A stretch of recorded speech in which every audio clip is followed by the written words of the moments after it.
long time to get going, but we're here. So welcome to Descent into Avernus. This will be hopefully a fairly fun and enjoyable campaign. Also, for anyone who is curious, this is actually a prequel to Baldur's Gate 3. In some way, I don't know how, because I haven't played it yet either, but somehow this is a sequel, or prequel. So, one second here. Why are all these maps happening? Okay. Welcome to Baldur's Gate, a veritable nest of rats and vipers clinging to the rocky slopes overlooking the Sionthar River. From their high perches in the upper city, the local nobles, known as patriarchs, gaze down with veiled contempt upon the common rabble in the grimy lower city, which hugs the foggy harbor.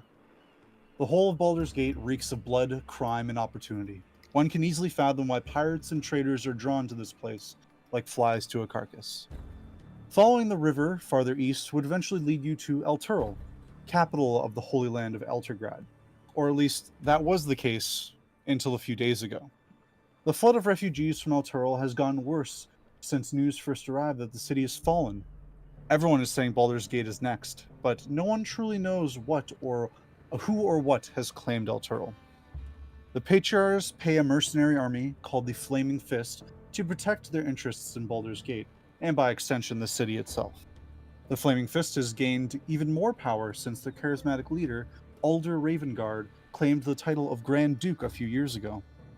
Apparently, Ravengard is missing. In his absence, the Flaming Fist has sealed the city gates to staunch the flow of refugees. No one is allowed in or out. All of this was brought to your attention shortly after you were to be drafted by the Flaming Fist to help defend the city.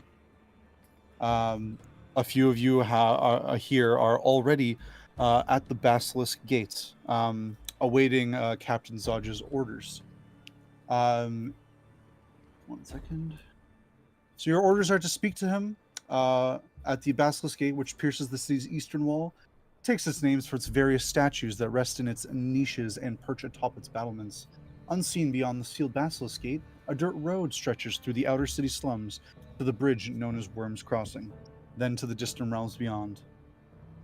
Upon all of your arrivals of various, causes and reason to the Basilisk Gate, you see dozens of Flaming Fist soldiers are trying to control an angry mob of commoners eager to leave the city.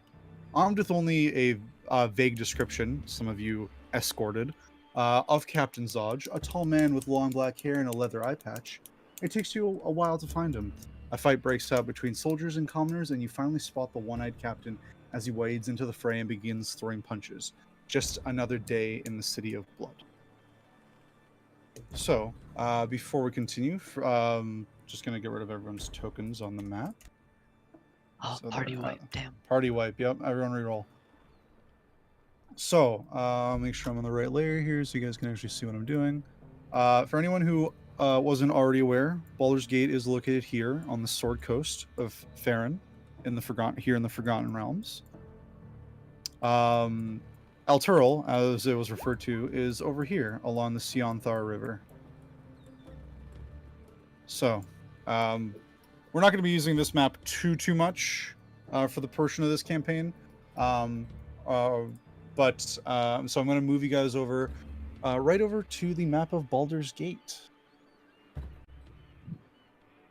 So hopefully you guys will be able to see this in just a second. It's quite a large map, and this one's in much higher resolution too.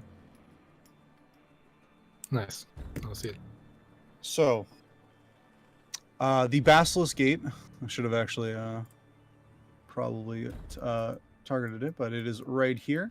It is on the sort of north western side of the city. So, the fated few who have arrived here already at the Basilisk Gate, there's quite a spectacle in front of you as you see numerous Flaming Fist guardsmen dealing with a rowdy group of commoners as they're trying to make their way out of the city, but due to the closure, they aren't allowed to go in or out. You think it best that you probably all keep your distance. And before long, you see things calm down, and the individual who you've been seeking, Captain Zodge, approaches. All there is, I believe. Let me just make sure I got this right.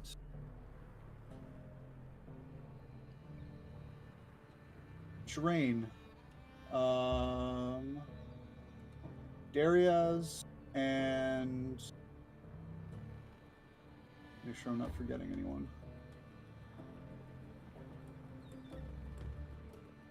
Jrain, Deriaz, and Tarkus. Why don't one of you start by introducing your characters, just what they look like, to the rest of the other 3 members that you see there, or the other 2 members that you see waiting there.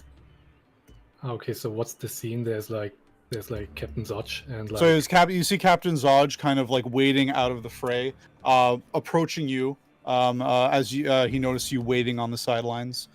Okay. Him expecting some of you others just waiting there around for your own reasons. So feel free to just describe your character so everyone knows what they look like. Okay. Should I start? Sure. Okay. So yeah, if anyone would look at me, you would notice a small, rather inconspicuous figure that seems to prefer to stick to more of the shady areas of the place, and also seems to hold like just the right amount of distance to everyone that he gives off the impression of not really being affiliated with anybody. He has bright, attentive-looking amber-colored eyes with slit pupils. They're nested in a somewhat crocodilian face, featuring a pointy snout with thick spikes on his brows and cheeks and chin, and a pair of rather large ears, one adorned with 2 simple golden earrings. His scaly skin shows all the colors one would find in a long cold fireplace, ranging from like dark coal to bright ash. And he's dressed in practical, well-fitted leather that features a rather similar inconspicuous color palette as his hide. On top of that, he wears like a light woolen cloak with a hood. Well, he's obviously a kobold, though probably to the trained eye of one who's familiar with the sight of kobolds, he probably has like a rather unusual appearance for a kobold, even though he looks like a kobold, but not like exactly like one would be familiar with it. So yeah.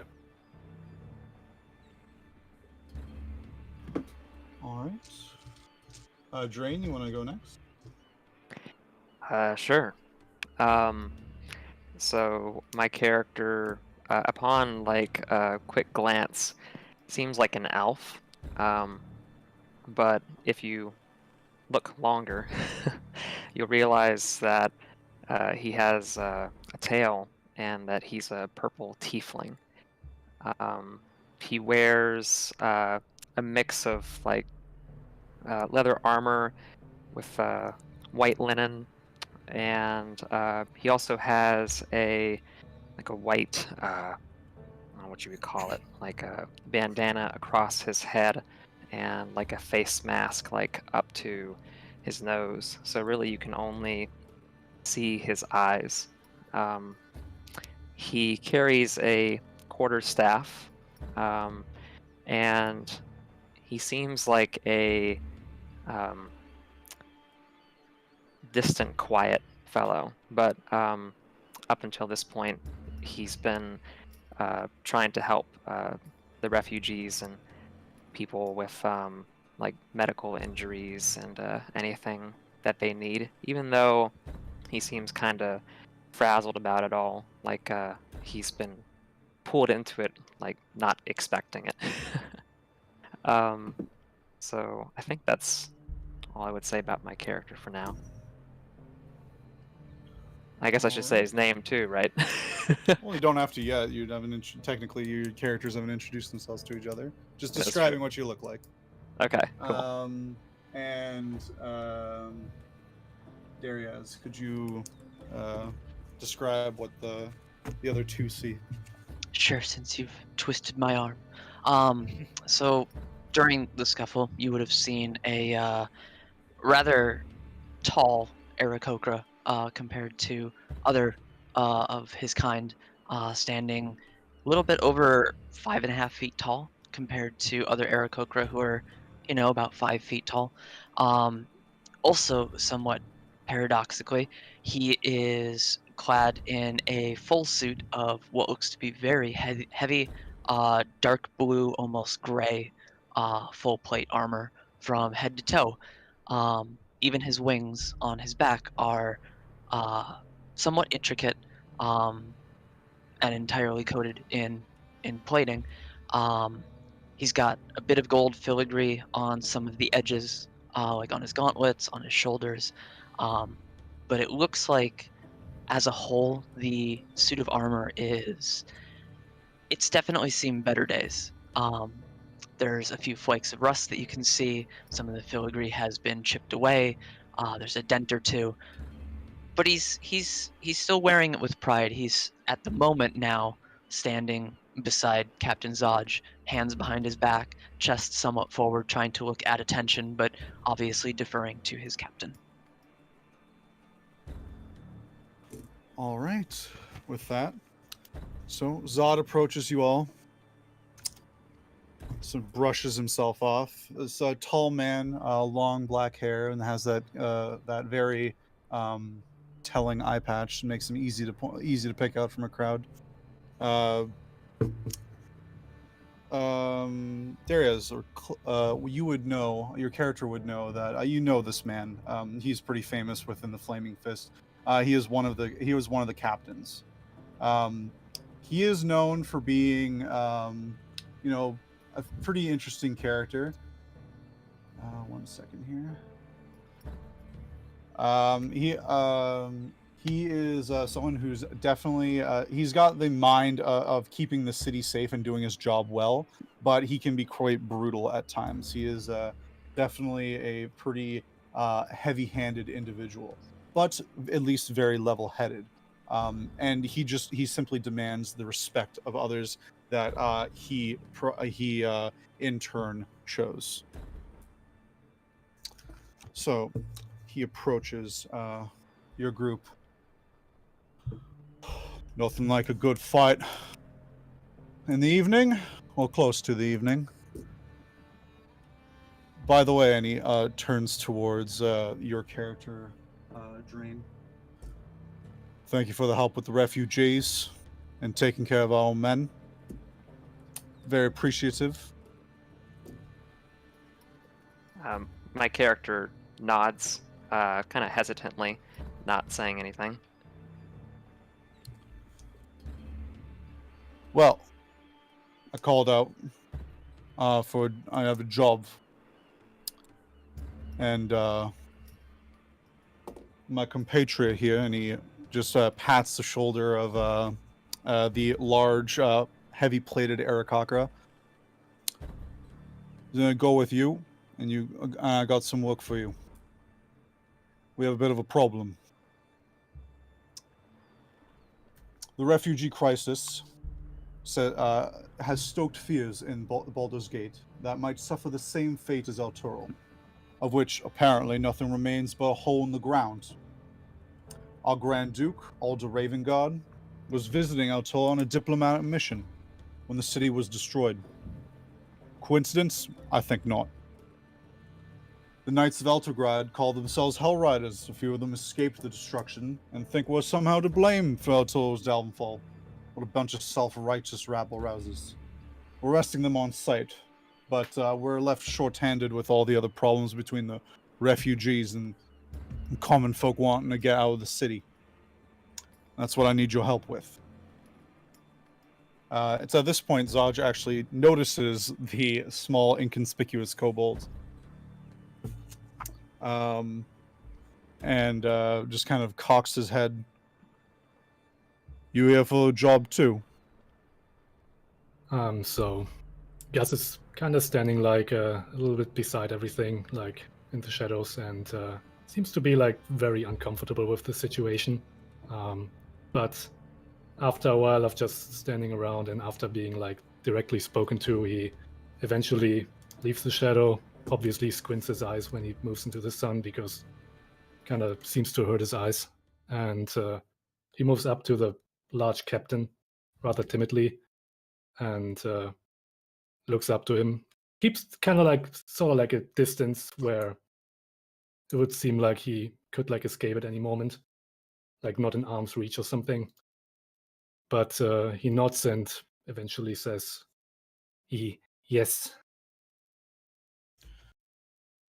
Wouldn't figure one of yours would bother. Oh, why the hell not with so show-handed will take you. Speaking of So- which, and you hear him kind of let out a whistle, and from off to the side, you see another guard approach with a individual manacled following along. Taldren, do you want to describe your character, please? Yeah. So Oh, it's easy to repeat.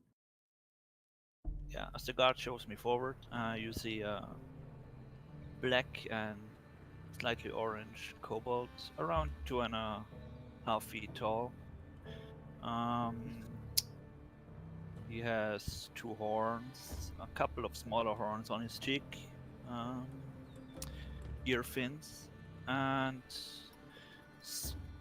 small black spots on his shoulders, and they go down on his back. You can't see them because right now he wears some rough leather armor, nothing special, and a sword, but compared to tall folks, it would be more like a dagger. Yeah,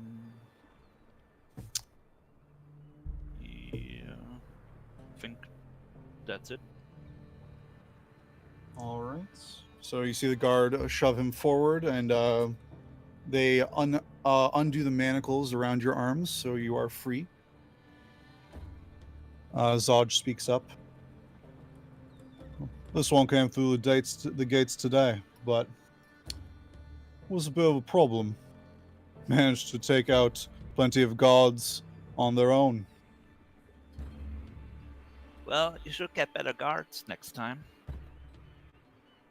Don't I know it? He then starts pulls something out of his back pocket and hands out to both your character Jrain, or all of you really, pausing at for a moment at the darker colored kobold, and kind of looks like he's sort of thinking about it, but then slowly hands a badge down to you.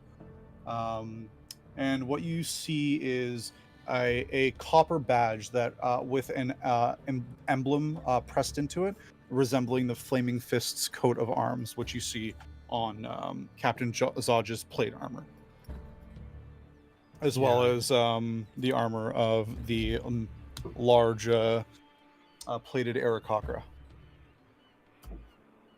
You'll take him with you too. He's going to pay off, his debt for doing a little bit of trouble today. He's they're a good fighter, so should probably be of some use to you. Now, to the matter at hand. Baldur's Gate has long been plagued by followers of the Dead Three, the gods Bane, Baal, and Merkel. I thought we had wiped them out, but apparently not. These purveyors of fear and death are taking advantage of the crisis to commit murder sprees throughout the city. As many appointed deputies in this matter, as my appointed deputies in this matter, you'll have license to kill these wretches on sight. Find their lair and wipe it out. Eliminate anyone who gets in your way, and don't worry about collateral damage. We're used to it. If you do what I say, I'll see to you that you'll each receive 200 gold pieces in addition to my gratitude. which is worth considerably more. A few blocks from here is the Elfsong Tavern. Probably familiar with it if any of you for any of you are locals. A spy named Torina hangs out there, gathering rumors for the guild. She owes me a favor, so tell her you work for me. Ask her what she knows about the Dead Three, and for the love of Baldurin, be nice. She has dangerous friends.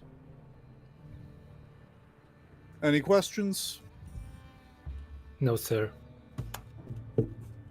Good. On your way, I'm busy. And he turns around on his heel and marches off. So, My character kind of like raises his hand to try to say something, but he holds back and kind of grunts to himself in a sort of frustrated way. you do hear him also call back. I won't take a refusal. I have the right to draft anybody into service during times of crisis. And failure to agree is grounds for execution. Let's say that's where the grunt came in. Yeah. Forgot to almost add that. So the captain marches off, and you guys are left to yourselves. So the four of you, seemingly two kobolds, a tiefling, and a large plated Aarakocra, a colorful group for sure, especially in the city of Baldur's Gate. Standing in the middle of the open area, just inside the Basilisk Gate. So after Gasz like examines like the badge he got with like a lot of interest because he thinks it's very pretty, he moves up to the bird person and looks up at him, and after a moment of hesitation asks, so are you the leader? Because he just thinks it because he looks the most impressive of the bunch. He takes a second to consider his words before eventually speaking up. His voice is a bit echoey within his full suit of armor, but he speaks with a rather deep bass, saying, I wouldn't necessarily say the leader. We're all deputized. However, if you wish to defer to me, you can. I promise I'm not as much of a hard ass as Zodge. The name's Kleeck, by the way. My name is not Gasz Nasach, but you can call me Gasz. Everybody calls me Gasz.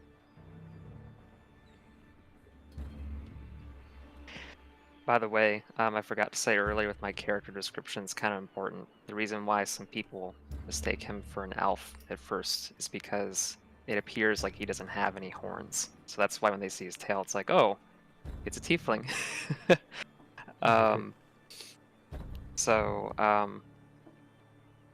My character kind of pauses and his eyes dart between this rather eccentric group, and he just says, Nor. Name's Nor. Hello, Nor. I am Gasz. And he Kleeck looks over just to kind the of- kobold. Kleeck just kind of nods, taking in the names. Nor nods as well.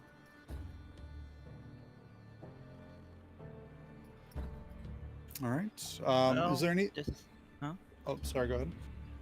Well, I would immediately walk towards the other kobold and big up to him. Oh, thank the gods! There is another kobold. I thought I was the only one. There are so many humans here. My name is Kibnaak, by the way, but you can call me Kip. And I would turn to the other, to the tiefling and the bird, and you can call me Kibnaak. Are you So- uncomfortable around people, Kip? I mean,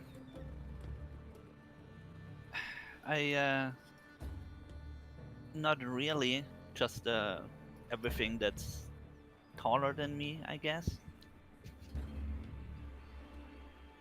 But basically everything is taller than you. Exactly.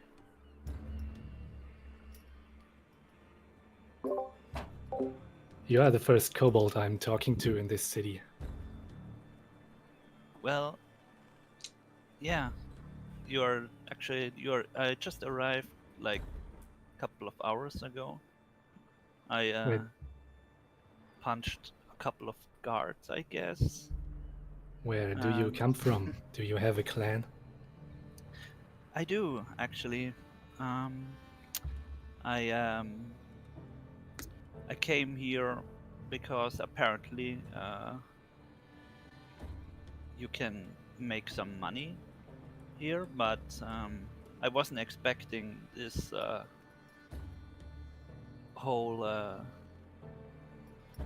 this whole refugee crisis. I don't know what's going on. I just came here to make some money. The captain promised us 200 gold coins. Is that a lot? I guess. Hey, Bert, are 200 gold a lot? We usually only deal in. I only usually deal in gems. He takes a second again to think before kind of humming to himself. Just, It's better pay than I would expect for the job, to be quite honest with you, but given the city is in not the kindest state at the moment, I suppose you lucked out for having just gotten here a few hours ago.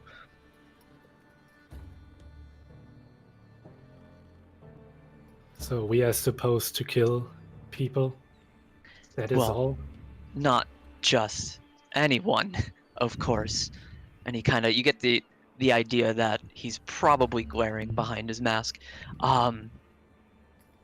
But he continues after a second saying, we're hunting down the dead 3. Those 3 you are allowed. The others, anyone else, you treat as any other citizen of Baldur's Gate. So actually, Kleeck, you would know that the Dead Three have been a problem many times throughout the city's history. It is a group. It is a cultist group that worships the three evil gods: Baal, Merkel, and Bane.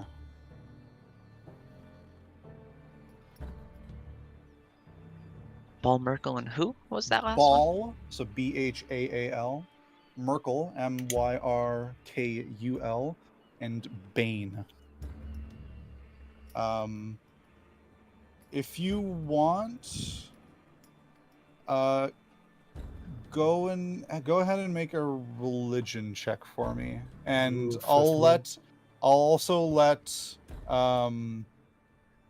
also let Gasz make the roll as well, because I think he's been in the city long enough to maybe have heard this at some points.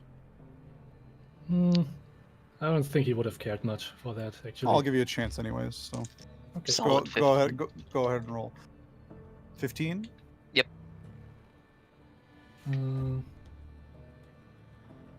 Give me a second, it's the first time I rolled with the iPad. No problem. Like that? Yes. It's an 8. Okay. So yeah, you wouldn't know, but yeah, Kleeck, you definitely know that Merkel is the god of bone, is the lord of bones. Baal is the lord of murder, and Bane is the lord of tyranny. Would Nor make a religion check in this case? Or? You wouldn't, because these are kind of local. They're not. It's not a widespread, cult or It's not a widespread cult or religion. They're very centralized here in Baldur's Gate. Right, you probably So wouldn't you know you would not have much heard. about You it. would not have heard of them, most likely. So Gasz is So, looking to the bird person. Are you familiar with the target? And Nor pipes in and says, I didn't sign up for an assassination mission. He pauses and then says, I want to know more. Who do these people, what have they done, and who do they worship? You may not have signed up for an assassination, but you heard the captain. You're on the job now. And he kind of chuckles to himself before continuing, saying, they've been as you heard from him, they've been committing murder sprees through the city. They worship the three gods Baal, Merkel, Bane, and he'll relay the information that Crucible said because my notes are still incomplete here. I was still writing. No problem. But my train of thought just entirely derailed. He would probably finish up by saying, the captain gave us a lead with checking the nearby tavern for any information. I assume that would be the best place to start. Yeah, he informed you guys that there is a contact there that owes Zaj a favor named Tarina, and that she might have some additional information for you guys, and that she apparently frequents the Elfsong Tavern. Nor nods and he says, sorry, this is just a lot to handle. And Well, then he kind of trails off. If you weren't looking for a lot to handle, you picked the wrong city. A new And follower. Kleeck starts heading towards the direction of the tavern. Gasz just follows along. He seems like from the get-go, when he was told that he's supposed to kill someone, he seems rather okay with that. There's just like absolutely no doubt in him.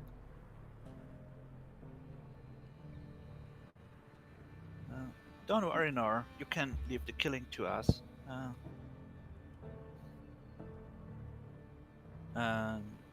Yeah, I guess I would follow the group or the two that are already walking ahead. Nor acknowledges him and kind of more so says to himself, like whispers to himself, Eldath must have a reason. And he follows along. All right, so you guys make your way deeper into the city. So on the map you can see the Elfsong Tavern is marked out there, but for the local and the semi-local, you guys know where this tavern is. The Elfsong Tavern is renowned around the city and is one of the most popular ones around. So it is not a difficult destination to find. The city itself, it's evening now, or getting into the evening. The sun is you can see is setting over the horizon. You have a great view of the harbor as you sort of head downwards down the slope, as the city is built along the sides of cliff faces and steep slopes that go down towards the harbor itself. So, seems to be quite a bit of a commotion throughout the city due to the a crisis that seems to be just now being understood. You can hear some of the people as you pass by, the denizens chatting about, rumors about what's going on, of Elturel apparently fallen, of there being refugees, of possibly the Hell Riders attacking the city, and that this was just the start, that even maybe the refugees are plague bearers and they mean to poison the city and sicken its populace. But you make your way until you do arrive at the Elfsong Tavern, which that song ended at like just the right moment. Perfect timing. Perfect timing. It was totally intentional. 100%. So give me a quick second here. I'm going to change maps.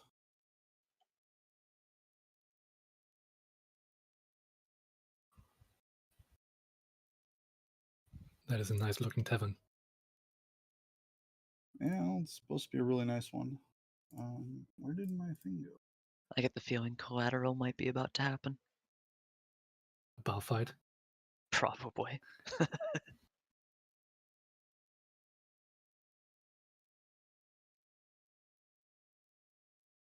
There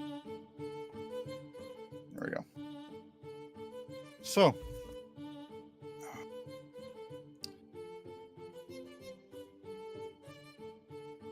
you arrive at the tavern, seemingly, nothing too extravagant of a location, built from a combination of stone and wood, and with looks to be 2 stories. Upon entering the cavern, you are immediately besieged by sounds and smells, as the tavern is absolutely packed and full of people, both talking, drinking, and playing the local favorite gambling game, Three Dragons Ante. As you enter, immediately to your left and right, you do notice 2 figures of note. I would say probably not so much Gasz, but definitely Kleeck. You have most likely visit this tavern from time to time yourself. To immediate left, you do see a large half ogre, clearly meant to be as some sort of bouncer, and to your immediate right, you do see what looks to be just a suit of armor that's just standing near the door. Large, imposing, but unmoving. You would know this as this is not just a suit of armor, but it is in fact a animated armor that is used as a guard, and is commonly referred to as Kleeck.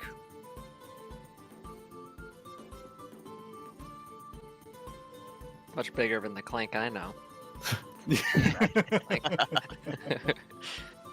So, Gasz, as he probably enters the tavern just right after Kleeck, since he's basically sticking to him as close as possible.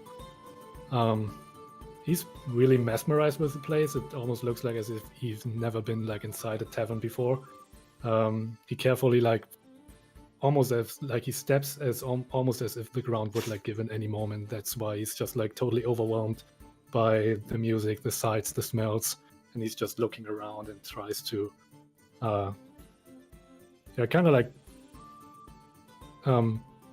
take in as much as possible. Okay. The tavern is very busy. You do see 2 younger humans, male, that just are going around conversing and bringing drinks to the patrons. Clearly the waiters. You do see what appears to be an elf behind the table at the far end. That seems to be either either the bartender or the owner. It's just a bunch of people having a good time. Some a lot more than others, and you can clearly tell from you can hear from even upstairs that there is a lot more action going on further into the building as well than just what you see here in the main tap room.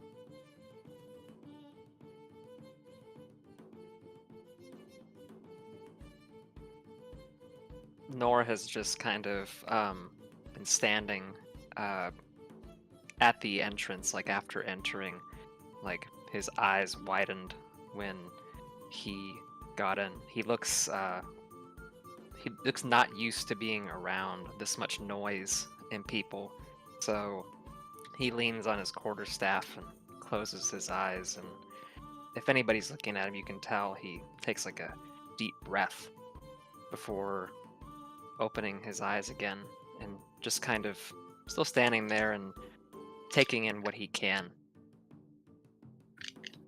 Okay. Is there anything particular you guys are doing, or just hanging around for a bit? I'm basically standing at the door, just waiting for Kleeck to just make the first move. Come on, Deriaz, you got a lead. Sorry, I was dealing with something on the side here. Quick would probably not. Wait, would he know who Tarina is? You wouldn't know them You wouldn't know them, no. you were given a you were given a brief description. You've heard Zodge talk about her before as being a contact within the guild. The guild being basically essentially like a large thieves guild of the city that handles many different things and is powerful enough that even the governments can't really deal with them. So they usually have access to a lot of information. But you just know roughly what they look like, but you've never met them. Can I do like a quick skim through the crowd to see if I can pinpoint anybody who's kind of on their own, who looks like maybe someone matching a description I've been given? Go ahead and give me a perception check. Can I assist with that? Sure. We'll say that Kleeck shares with you the description of the individual you're looking for. You can either both roll separately, or you can give Kleeck advantage. Your choice. Can I give Kleeck advantage as well, since I'm kind of already observing the crowd? Or is that too many advantages? Sure. Well, you can only have advantage, like you can't do double advantage. So like more advantage is it's just the same thing. I'll say allow you to just make your own separate roll if you want. Okay. And if I'm doing that, this is how new I am. Oh, So I rolled 20, right? you roll a d20 and then you add your perception modifier. Okay. And Tarkus, you can, if you want me to roll a second time, or if you want to do your own perception, feel free. Mine's only a +1 though. So. Yeah, I'm pretty perceptive. Slight retcon. It's not 3 Dragon Ante. That's the favored game. It's Baldur's Bones. Baldur's forgot. Bones. It's called Baldur's Bones, which both Kleeck and even Gasz at this point would know very well, as it is definitely the favorite game. Is it a local game like from Baldur's Gate, or do like? It is a local. It It is a local game in Baldur's Gate. Yeah, it is a gambling game. So it's not. I have the very rule. well I have the known rules outside of for it. Baldur's Gate. Yeah, it's not really played outside of Baldur's Gate. It's played Okay, mostly so- only here. So Gus probably doesn't know about it. He's been there long enough that he would know. I would say it's very common. Oh, okay. It's just like that he's not very like he doesn't really go under people a lot, Mhm. so he might heard of it. So yeah, I'm rolling perception. Sorry.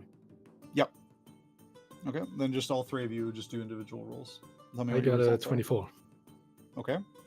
Wow, I got a 4. Okay. Mine was Four? 18. 18. All right. I wouldn't You all do look around. because You all look I already- around, guys. You're a little distracted by looking at some interesting food and maybe a coin purse that seems to be not being attended to as well by its possibly drunk patron. You do not see or Kleeck, you do not see an individual that meets the description in this room. I will say, like, for the purposes of the map, that's like this entire room and all these little alcoves. You do not see anyone.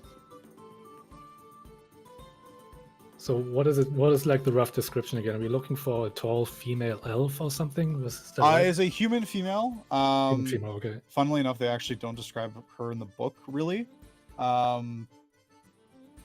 She's a human female, sort of short cropped, dark hair, usually kept in a ponytail. And we don't see anybody matching that description. You do not see anyone in this room matching that description. Okay. I don't think the person we're looking for is here. Nora pipes in and says, "Do you know of this place well, Kleeck?" I've frequented a few times. I used to play here, but I don't know. You do know there is a second floor, with other large seating areas. They would probably suggest we could check the second floor. Otherwise, perhaps the barkeep may be the best to know. Shall I go and check the second floor? And he looks at Kleeck as if just waiting for the order. He kind of gives a half shrug and says, "If you wish, I personally feel the barkeep will be better, but feel free. So So Gasz if you- nods and just makes his way. To- I accompany you because I guess 4 eyes are better than 2. Okay. All right. You guys walk through the crowded tap room, and you head up the stairs to the second floor. Interestingly enough, Gaz, you've already experienced this yourself, but Kibnaak, you do find that normally when you've gone to other towns or villages, you are generally not liked too much for being a kobold. But it seems here people, they give you a glance and then they don't think much of it and they continue on their business, which you find quite interesting. Gaz, you would know this, that Baldur's Gate is actually somewhat famous for being fairly tolerable with various races in its walls. That it is actually not as prejudiced as many other places throughout Faerun. Okay. So I'll just quickly move you guys over to the second floor just so you can see it. So here's the second floor of the tavern. Also, to be clear, all these are closed doors, so you cannot actually see into those rooms. Mhm. But this a large open area you do see here, and what you see is well lit, and it seems that there's a bunch of people here, seems to be mostly gambling, playing various card games, and of course Baldur's Bones. Okay. So yeah, what Gus would do basically, because he's, I mean, probably less because Kip is with him, but usually he's always like trying to like get as less attention from people around him as possible. So basically always sneaking.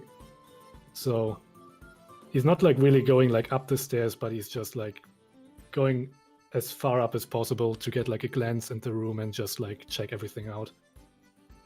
See how many people are there. Okay. And Well, just give Are me a you quick. alright?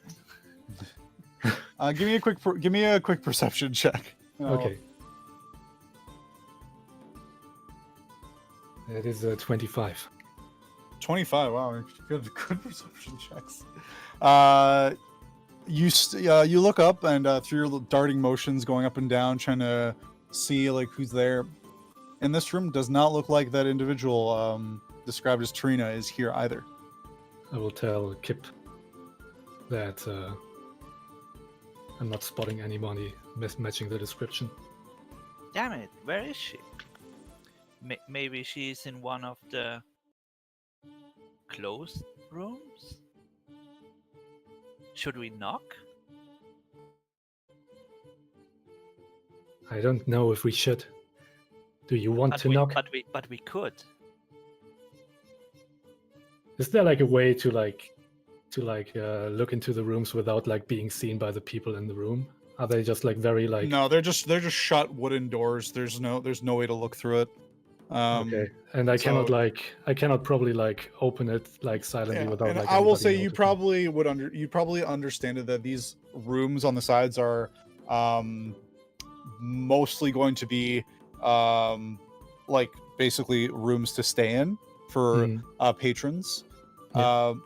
And from your understanding, this individual is a local in Baldur's Gate, is not a traveler, so they would not be staying in the inn.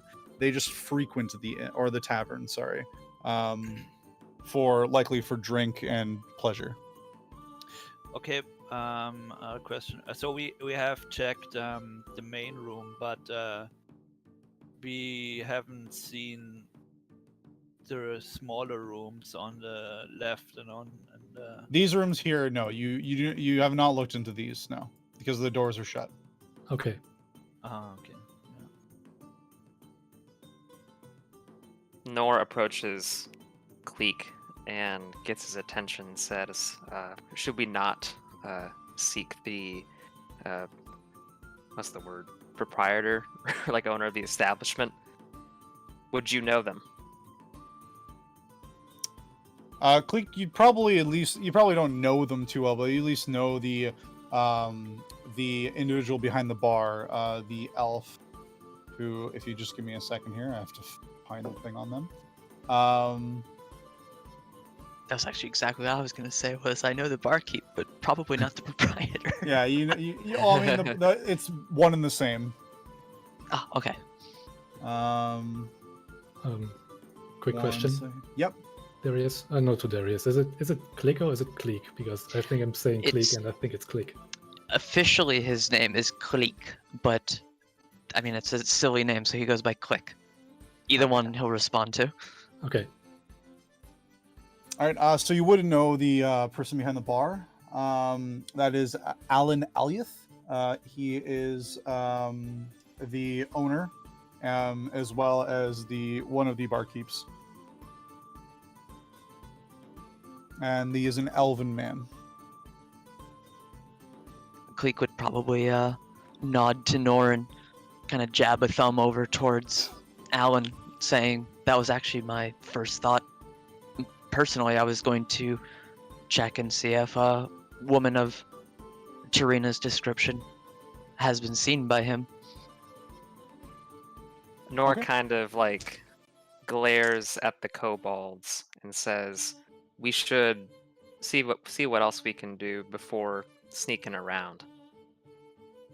Currently, they're just like darting up and down like the second flight of stairs, looking up in the room above. They haven't like gone up there because they're just kind of hanging out near the stairs. Yeah, at least Gasz wouldn't just go up there.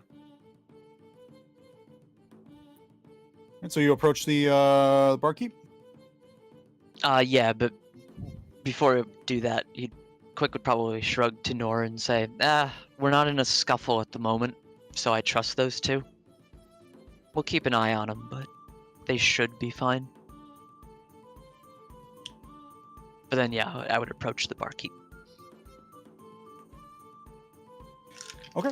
Alan kind of in the middle of handing out some more trays of ale to his two other waiters. Kind of notices you arrive and then just nods. Good to see you. What can I get for you? Likewise, but I'm not actually here to drink.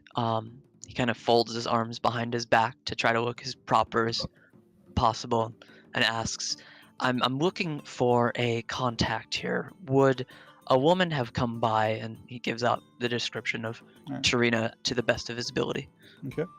Oh yeah, Tarina. Yeah, she comes by here most evenings. Little early for her, but I'd say if you wait around, she'll probably show up. Simple enough, thank you very much. And he gives a half bow before turning back to Nor, He just saying nods. we should probably fetch the other two. I guess we have to grab a seat for a bit. Okay. If we can find one, Nor says.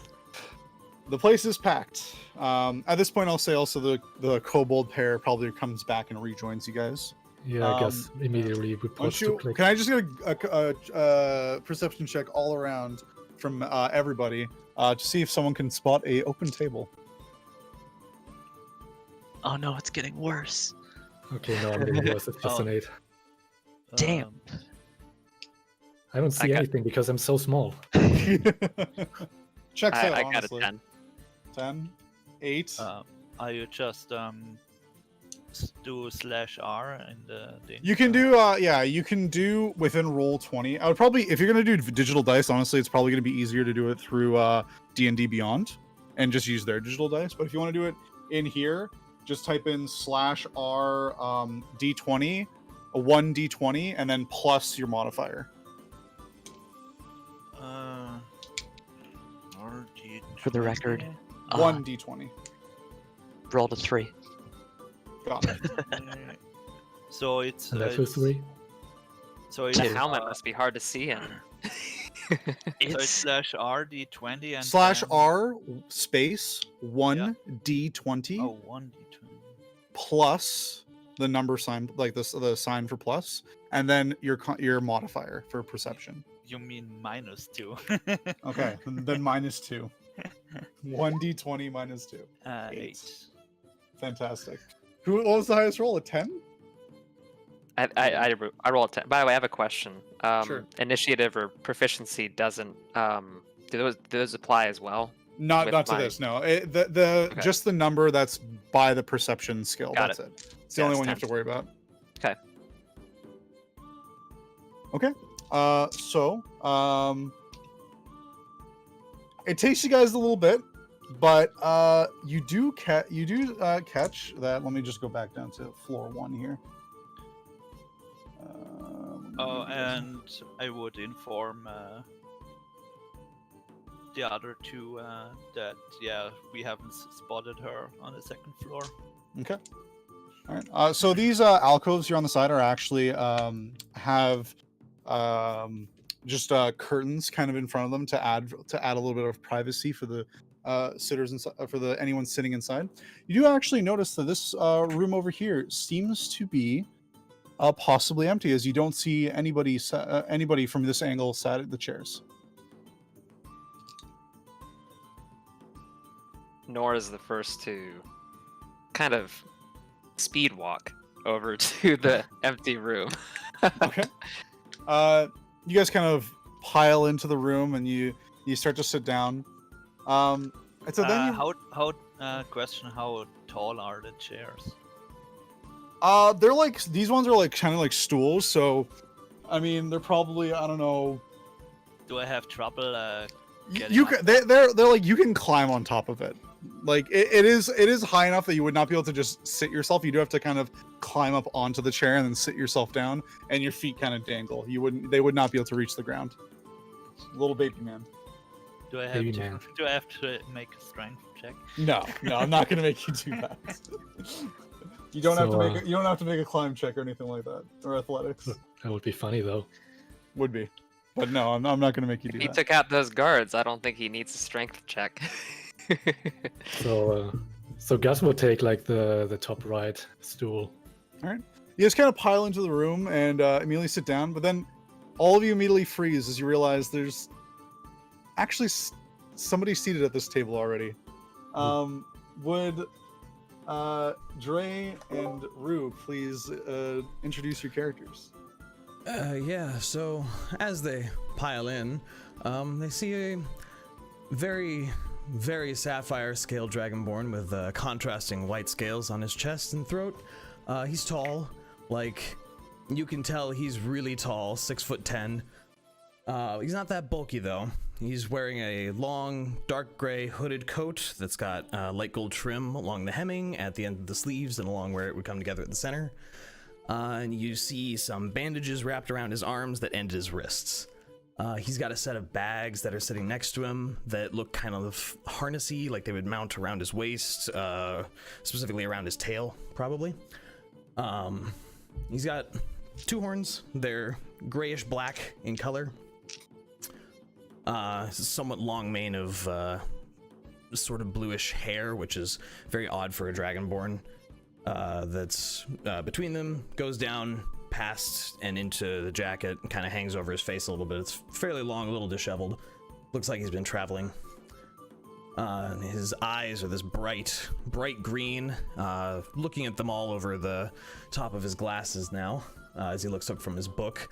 They can see several scars on his face, what looks like an old claw mark on the side of his snout, and sort of a vertical cut along his left eye.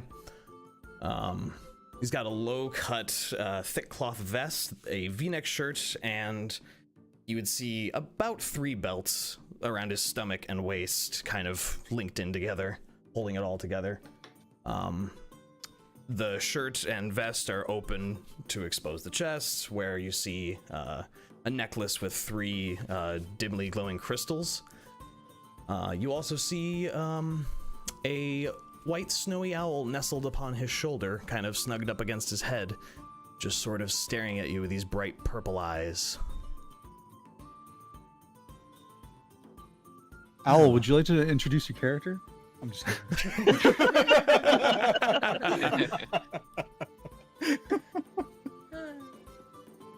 All right. So, sitting at the table with Theraden there, you've got Rue, who is about relatively tall for Elvish standards at 5'11", although she's sitting, so you can't exactly tell. So, Ruth's shaven head and simple cloth garb in several light-shaded earthen shades marks her unmistakably as a monk to any observer, while her short features and pointed ears suggest elven heritage. Her expression, always controlled and calm, belie a bit of bewilderment in the crowded social city setting far from her cloistered monastery. She carries with her very little aside from a small pack and a bow staff. She's pretty well muscled. All of her movements appear pretty deliberate and exact. And she just seems like she's very aware of how she appears to others and on guard. Although her guard is sort of down when it comes to Theraden whenever he talks and interacts with her. And she's surprised to see people sitting down at the table. Well now, welcome.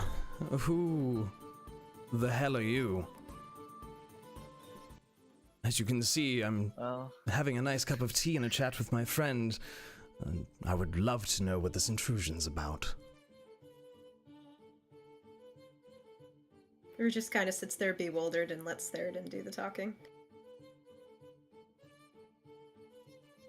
Since Nor was the first to kind of arrive, he's surprised to see two people in here, but you can also tell in his eyes he was kind of frustrated that even still you can't escape the crowd.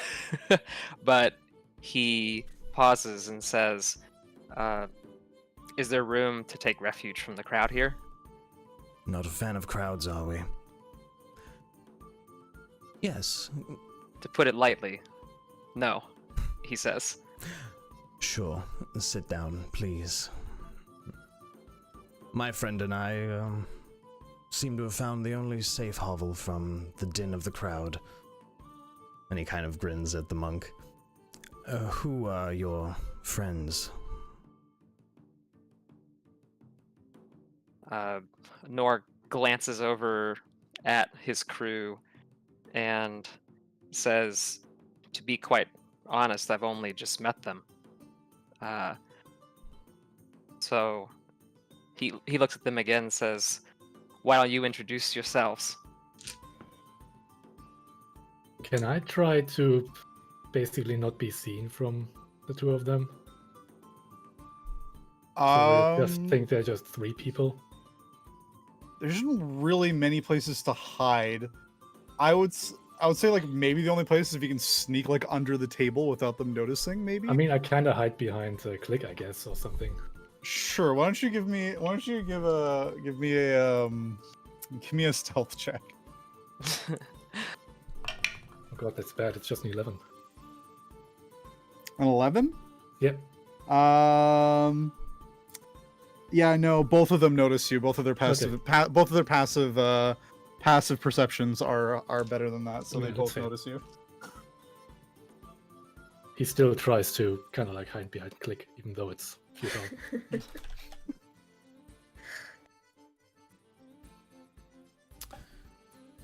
Well, since the other two are hiding, Kleeck, go ahead. He stands at attention again, hands back behind his waist, gives a sort of a half bow, and says, "The name's Kleeck. We're, let's say, on a job, looking for a contact." He picks up his cup of tea and takes a sip. Just kind of raising a brow at the group. I see. And so, you've come here, searching for this contact. Obviously you've not found them, or else you wouldn't be looking to relax for a little bit, Yeah, we've arrived early, sadly. So, we need to burn some time. Thought that the table was empty. Well, while it is not, feel free to sit down. Where are my manners? You may call me Omen Seeker. And this is my friend, Rue is fine. I'm Rue. It's nice to make your acquaintance. You're all very interesting characters. Nor Hmm. nods, and he says, I forgot to mention as well, my name is Nor. Nor, wonderful to meet you. I suppose since at one I- point Gus probably noticed that he's not as hidden as he thinks he is. He would just like do a step like to the side, like coming out from behind Kleeck, and introduces himself timidly, being just like, "My name is Natagas Nasach, but you can call me Gus if you like." How an interesting of a name. You would see on. I would raise my hand, and you would see an arm coming coming up from the table, barely visible. I'm Kip, but you can call me Kibnaak. Kibnaak. Right. Nor, Kleeck, Gasz, Kibnaak. Wonderful. So Theraden would know. You speak Draconic, right? I do. So you would know that not Agasna such translates to he who has no shadow, just as a piece of trivia. Fun fact, trivia night in the Does Elfsong does Tavern. he share that with the group? Because that was. Can you say that again so I can write it down? It's he who has no shadow. You just know it because it's Draconic. Yeah. Yeah, unless you're draconic, you would not know the meaning of that name. Would my character might know that language? I don't. Do they? Did Do you, they? Did you pick draconic as one of the languages you know? I don't remember. Open that character sheet up. It should say. If you know draconic, then you would immediately understand that the meaning of that name. You do not know Draconic. I do I not. don't, but Yeah. I might retcon that because I baked this before I wrote some stuff. Is that cool?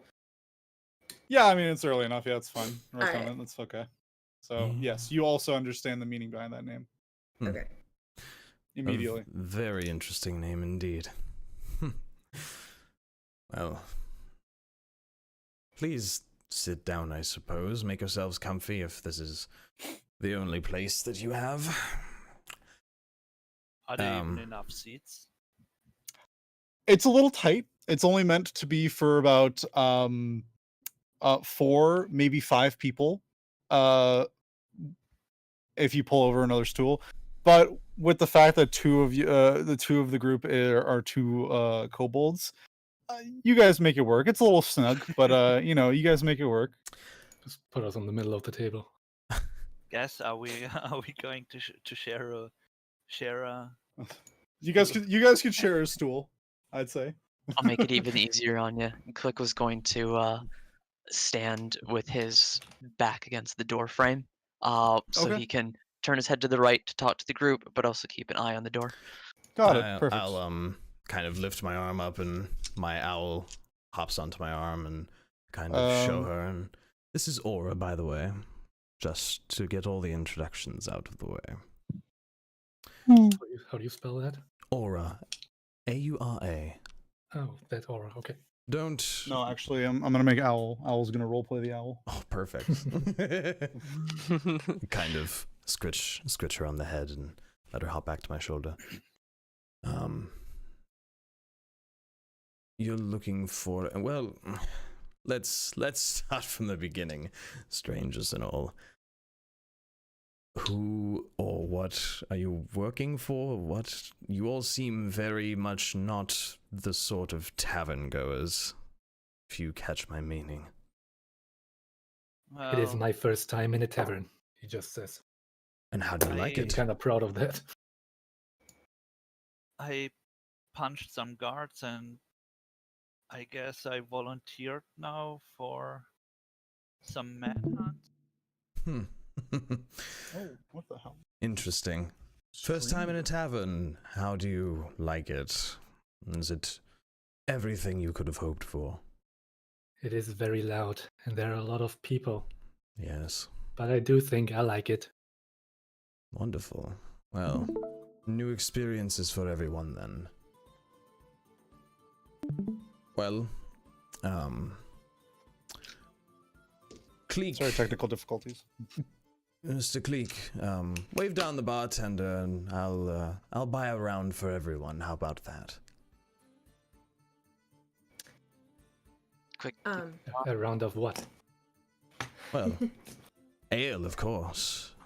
Everything that don't have to pay for sounds good to me. Rue kind of looks a little bit like she's never had alcohol before, so she's a little bit nervous.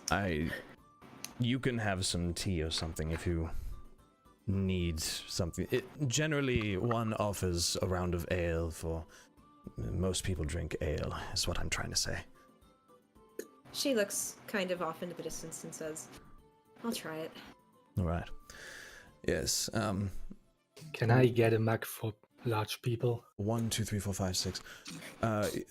I'll just call out 6 ales in here, please.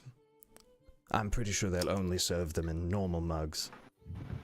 One of the waiters just goes like, "Coming right up," and goes off to fetch your drinks.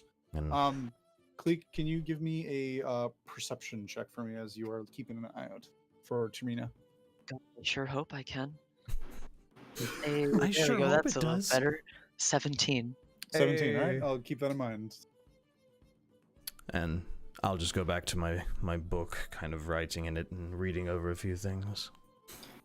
So I look at Kleeck and I say, so what does this woman look like? Like the woman you're looking for?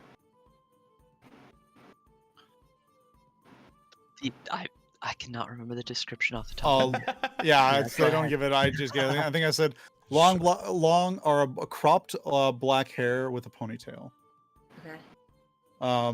And like middle-aged human woman. Okay. Can I do just like a quick visual sweep of the room? Just Sure. You kind of have to like sort of like flop over the table to kind of see out, but well, sure. Go ahead and give me a perception check. okay.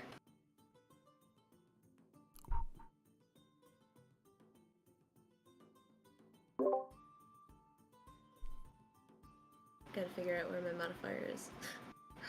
No problem. Be under the skills. It is alphabetical as well. Okay, got it. So slash roll.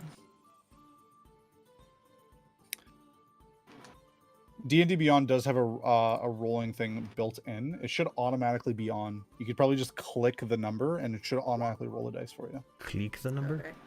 Yeah. 7? That's funny. Okay. You take a look out, but it's kind of hard to, it's very busy and you can't really get a good angle because you're kind of stuck in the alcove in the Right, seating fair. area. So Okay. yeah, you don't really get a good view.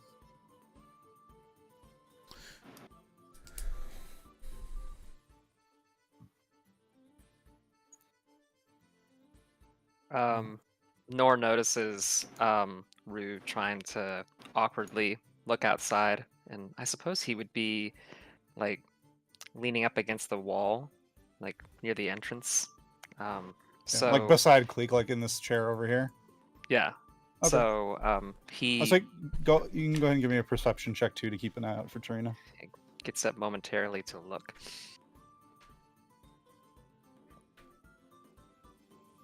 14. Okay, I'll keep that in mind. You don't see anyone at the moment. So, suppose. We were just kind of Gasz is sits usually there. and- very dutiful and would keep a lookout as well, but not right now because he's kind of excited about drinking beer, and he looks at Theraden and Rue and just like examines them. you are... I'm just imagining them sitting on either end of the table, just Yeah. like fidgeting with their hands and just like looking around. Yeah, This is- Gasz is actually visibly really excited about like this. in a positive way. Like, Yeah, in a positive way. Like he's obviously overwhelmed by like everything that's happening right now, being in a tavern around people and getting to drink beer. He's all like a kid in Disneyland. okay. Well, the whole time you guys have been here, Rue has been kind of like fidgeting with this little necklace she's had in her hand. It's like leather wrapped, and then there's like a crystal and it's glowing green. And she just kind of takes that and puts it around her neck and tucks it back beneath her clothing. Although it's still glowing, you can kind of see it through the fabric. And kind of sits there and looks like she doesn't want you to ask about it, but Hey Rue, what's up with that? I don't want you to ask about it. It is the most like reverse psychology way to have everyone be like, so tell me about that thing you just talked about. Especially with two kobolds at the table. Especially with I know. kobolds. He did say he knows gems, so Yeah, I guess that's worth he's seen here. Is there something special about that necklace? I'll say, well, it's what got me here. Oh, well, is there a greater story behind that? In that case, I'll just say that Theraden is an old friend, and this is the first time we've seen each other in quite a few years. He just smiles at the So- monk as she says that. Quite a few. To this point, the waiter comes by. Ale, the house ale, enjoy. Yes. And brings up a platter and just places it on the table and just starts putting the mugs all around. They are adult-sized mugs. And frothing over. Thank you, my dear. I'll take mine and just kind of sip from it. So Rue grabs onto this mug, and you can see it when she smells it. Like the smell hits her face, like her ears kind of twitch, and her nose twitches, and her eyes go a little wide, and she's not sure whether she should try this, but she's going to. And when she does take a sip, she makes a really interesting face. It is good ale. It is definitely not like some cheap stuff. It's not like the best either. It's just, like upper middle class ale. So, reasonable whether or not Rue enjoys it because it's ale or not is sort of up to her, but it is definitely a bitter flavor and quite hoppy. She kind of looks around the table just to see what other people do with it. I will try to down it in one. One Go. go? Yeah. Okay. Give me a Here we go. give me a Constitution save. When the kobold drinks his weight in alcohol. I'm a big boy now. I'm gonna drink the whole thing. They're determined not to be known as baby men for the entire campaign. Theraden is So I just have grinning. to click the Constitution number on the. The save, yeah, specifically on it should just highlight immediately and it should roll. If you have the rolling turned on, I believe it's on by default. It's a 1. Okay. Well, Plus 3 Oh. makes a 4. Still it's not about to make a you- man. Still a You one. see this little kobold two-hand this big mug of ale, and just like bring it to his lips and like go just start drinking. He looks like he's about to start chugging it. He gets through like 1 gulp, 2 gulps, and then just kind of like stops for a moment, and the taste, which you're not used to, hits you, and you see him kind of just like turn downwards and just like cough and then spit out everything he just drank just on the table on the ground below. Careful, little I will one. not, It is I will ale. not feeling well. During all this, Nor hesitantly picks up his glass, like he really hasn't drunken before, and watches almost in like a horror as the kobold makes a mess of himself, and he kind of shakes his head and puts the drink back down. Well, Gasz basically once the mug got placed on the table, he just grabs it and holds it like it's the most precious thing to him in the world. And Okay. you would think that someone would steal it like any moment. But he drinks like a normal person, like a normal tiny person. Is the drink that Kibnaak spilled, is it kind of like going all over the table at this point? There's some on the table. He got most of it on the ground, Okay.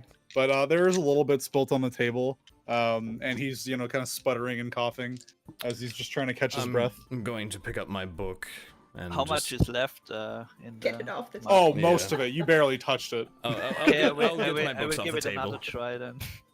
Just You're kind kind of... of Oh god, you're like a dog. You're just puking it out and then just like, Oh, that Whatever, didn't work. just Better go try again. again. All right, give me another Constitution save. Please roll more than one. please roll a 1 again. River kind of kicks her backpack to the other side of It's the a table, like 14. away from. 14. Okay. Away from the You skull. you see the kobold go to try again, and you're all just waiting for the worst to happen. But he brings it up. He starts drinking, and he starts drinking. He's like, "Oh, it's actually working out this time." He's actually starts to go through it. It takes it about halfway through as he's trying to chug this big, for him, a large mug of ale. Or them, I should say, for a large mug of ale.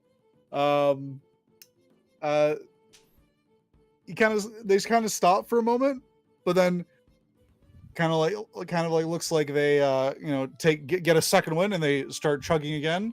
After about almost a full minute, they managed to chug the whole mug. That was very impressive. Well, We once you just get watch over him the whole taste, time, it's pretty quietly. good, actually.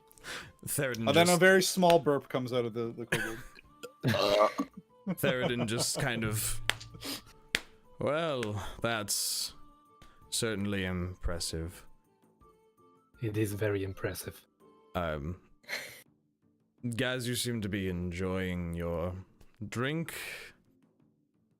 Not a fan of ale, Mr. Nor. Or I shouldn't presume, but no, not a fan. Nor kind of seems caught off guard by the question. He says, I'm not familiar with it," and he kind of clears his throat and says, "So, how long have you been in Baldur's Gate? I heard that you were catching up here with your friend Rue." Yes. I've been here, what? A few days? Maybe You would have come 4. in just that day, but very early in the morning. Not long enough to get in trouble, let's say that. What about yourself? You don't seem to be from around here, most of the rough and tumble sort, and you seem clean. Nor kind of You? pauses for. Oh, were you talking about Rue just now? Oh no, I was talking to the tiefling. Okay. Oh, Um, specifically to the tiefling. Yeah. okay. Not to the dirty, fear-covered kobolds. No, just him. You seem clean. You seem pause to Clean. look at the other 3. Clean. Nora says, "I suppose I've kind of found myself wrapped in all this unexpectedly," but he pauses again and says, "I think I'm supposed to be here." And he follows up with another question and says, "I've never seen anything like what I saw at the gates. Do you know anything that's been going on with that?" I'm not sure. You what would happened have at the you would have gate. actually arrived too early in the morning to really know much, as most of the ruckus at the gate was towards the early afternoon. Okay. I look So- at him and I say, "What happened at the gate?" There are many refugees clamoring to get in, but the gates have been shut, right, Crucible? Yes, so the refugees were trying to pile into the city, and it took the Flaming Fist some time to sort of manage to keep them at bay and shut the gates. But now also commoners and traders are writing about it because they can't leave because the city is effectively now on lockdown. Okay. How particularly appropriate. Nora, so he says they have locked down the gates after I kind of found myself in there, and he looks off to the side, and you can see like his eyes kind of squint from maybe a scowl that he might be making underneath like his little face mask. He says, "I'm not sure I approve of how they're handling the situation." You said the city's been locked up. I was not aware. I must have come in before all this nonsense started happening, but that does put a damper on a few things. He kind of just taps one claw on the table repeatedly, staring down at the wood. Well, right then, I'll have to figure that out in time. I look at Nora and I say, so they're not letting anyone in the city, but are they letting people out of the city? No, they are not. Not to my knowledge, Nor says. She looks kind of distressed by this and starts tapping her foot on the ground. He says, Nor says, I'm not used to seeing so many people in distress. I was tending to some that were injured the best that I could, but I could only do so much. Are you a healer? Nor nods. He says, yes. What a very valuable thing to have in these times. Pleasure to make your acquaintance doubly so, then. Yours as well, Nor says. Would my character have heard about what happened? Because she just got off a boat. No, you because you never even went near the gates. You've heard some, rumors and stuff as you were kind of going through the city that something was happening, but you don't know exactly what and what the details are. Okay, so I then start pressing Nor for more details. I'm like, so what happened? Like, what, where are these refugees coming from?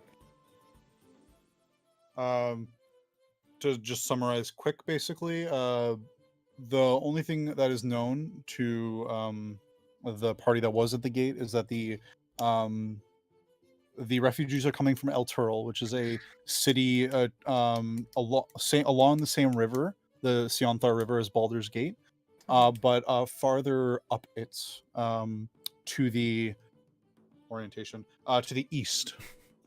The city apparently has fallen to some enemy. The details of this is unclear.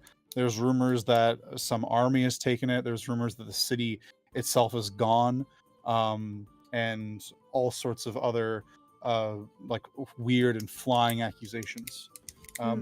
Actually, upon you guys discussing this matter, I'd say it's pretty much overheard by anyone even remotely trying to pay attention to what is going remotely trying to pay attention to the surrounding people and the area.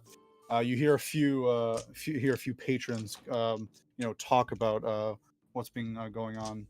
You hear one go like, "I'll bet me last copper piece that those so-called refugees are advanced scouts for an army that's preparing to attack Baldur's Gate." Then you hear another patron go up. The Flaming Fist is decapitated. The captains have already started bickering over who should be in charge with Raven God gone. And yet another stating, well, the Raven God out of the way, who will be the next Grand Duke, I wonder? My money's on Thalmra Van Fampa, practically born in the sewers she was, and more vicious than a swarm of rats.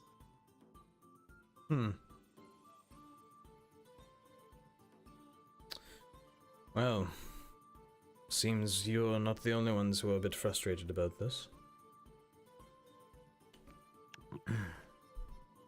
If only I knew more, Nor says.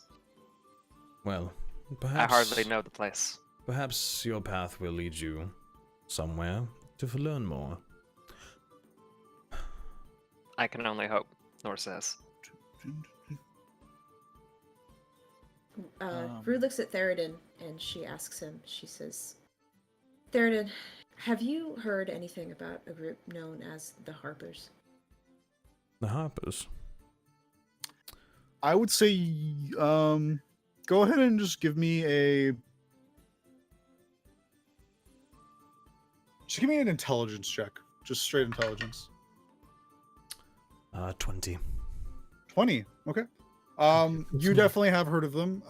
Their name is fairly common throughout all the Sword Coast and most of Faerun. The Harpers are a sort of a somewhat secretive organization that works behind the scenes in order to maintain peace and order throughout the realms.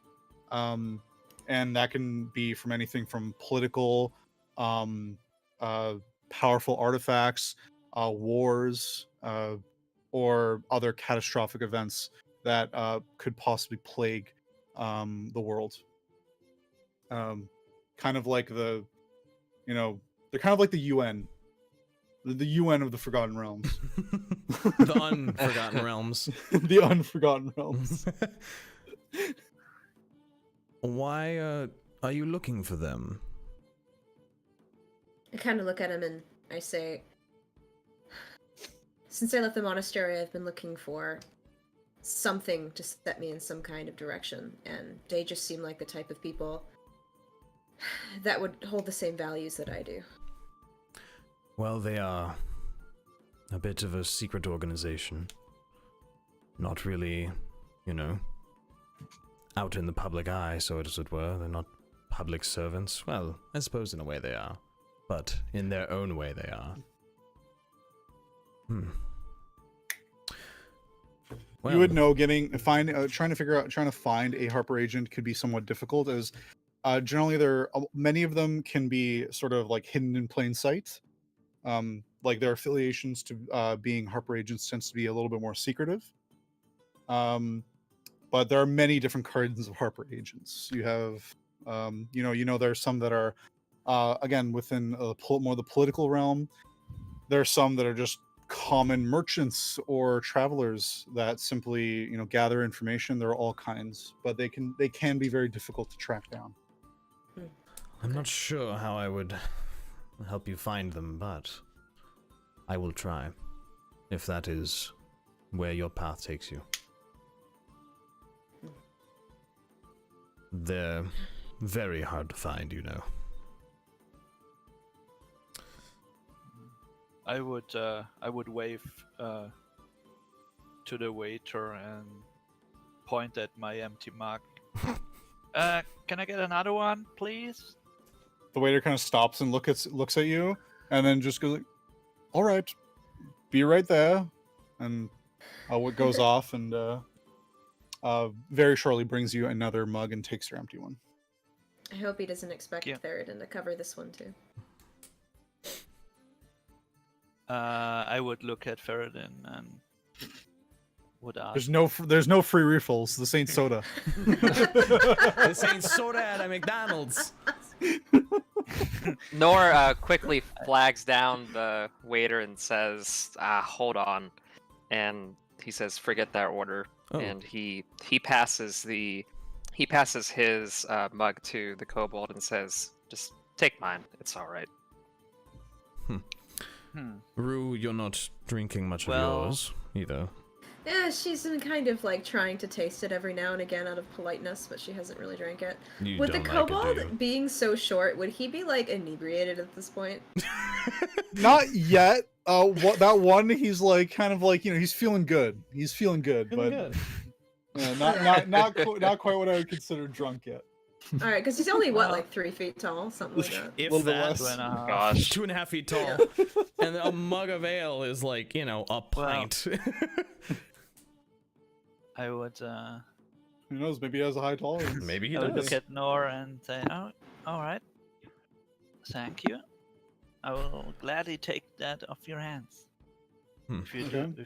if you don't want it." The waiter just nods and takes the mug he had brought back and goes off again. Rue kind of looks down and she slowly shoves it in the kobold's her mug in the kobold's direction as well. Oh no. I'm going to, while she's doing that, I'm just going to reach across the table and pull it to me and just kind of look at her like, Wait a second. you already have another one, calm down. She's a little disappointed when Theraden takes it away because she was kind of interested to see what would happen. Well, I have one now, but just watch me, and I would try to down it again. Instead of setting my book back down, kind of understanding what this might mean, I'm going to holster them back under my arms. Go ahead and give me another Constitution save.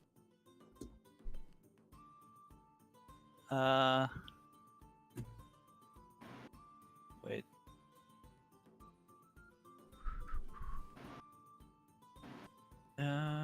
It's a 5. God.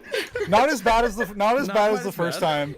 Is I that say- with or without modifiers? You see Kibnaak try to start chugging, and gets through like the first few series of gulps, but then has to put it down and is just gasping for air, as couldn't get through this one all the way. Maybe got through about the first quarter. If the waiter walks by Kleeck at all, he'll lean over and whisper, "If the kobolds ask for more, just bring water." The waiter just kind of nods like, That All is right. so unfair. Nor Wow, put one his, kobold ruins it for all One of them. bad apple. Nor puts his face in his hand and says, "Eldaf, why did I?" and kind of trails off in size. I just Yeah, kind this of is looking smirk at Kip Nor. Just looking at Kip and is just like, he should drink slower. You should be more grateful for this. Rue is just I really mean, I- entertained by the kobold and is just kind of snickering to herself a little bit.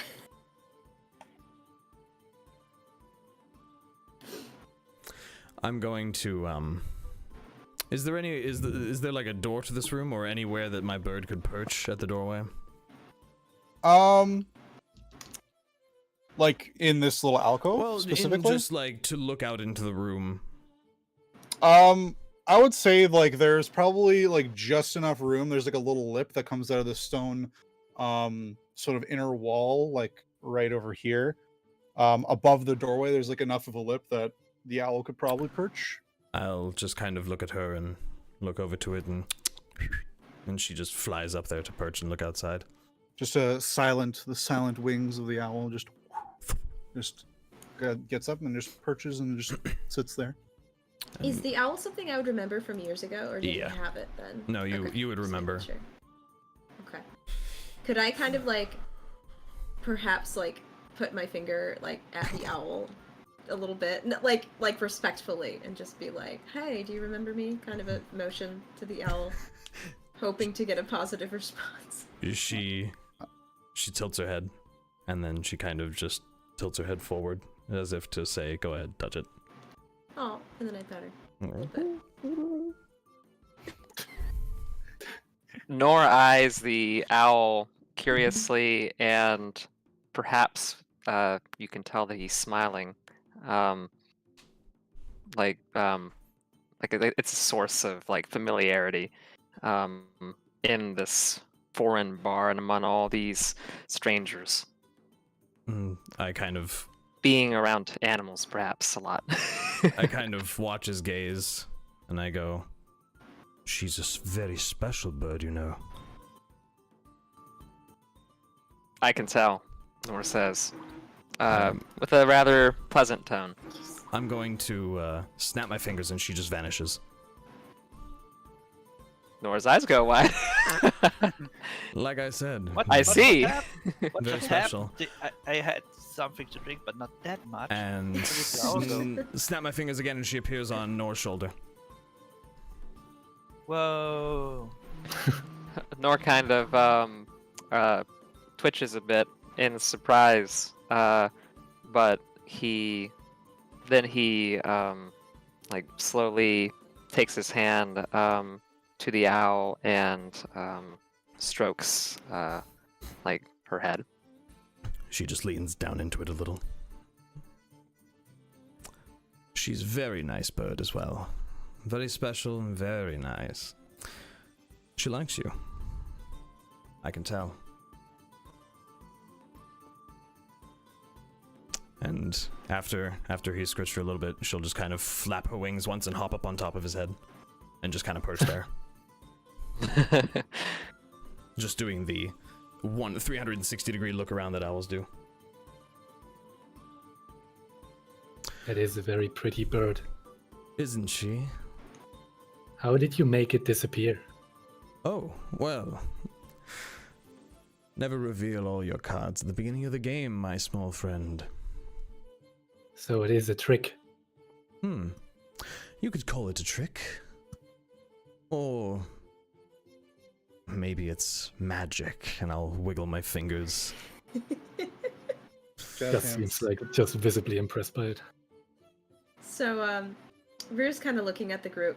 And she looks at Nor, who's like this healer sort of type, petting the owl, and then she looks back at the kobold covered in juices, and kind of poses the question to the group. So how do you all know each other? Exactly. That is a good question, yes. We just met. Yeah. Fast Nor friends. adds to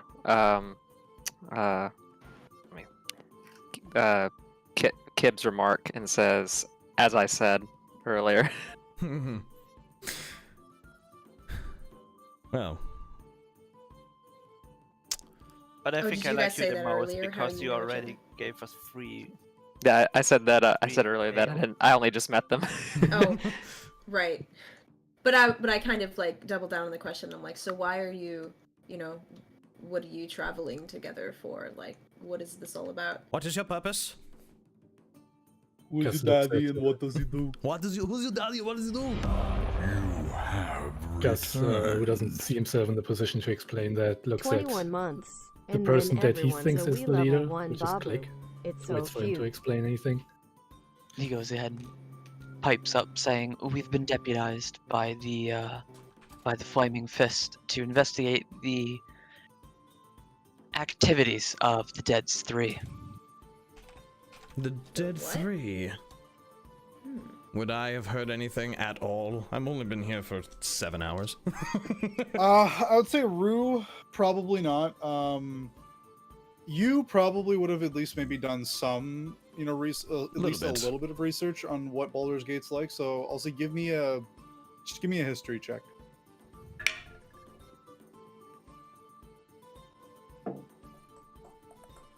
$11.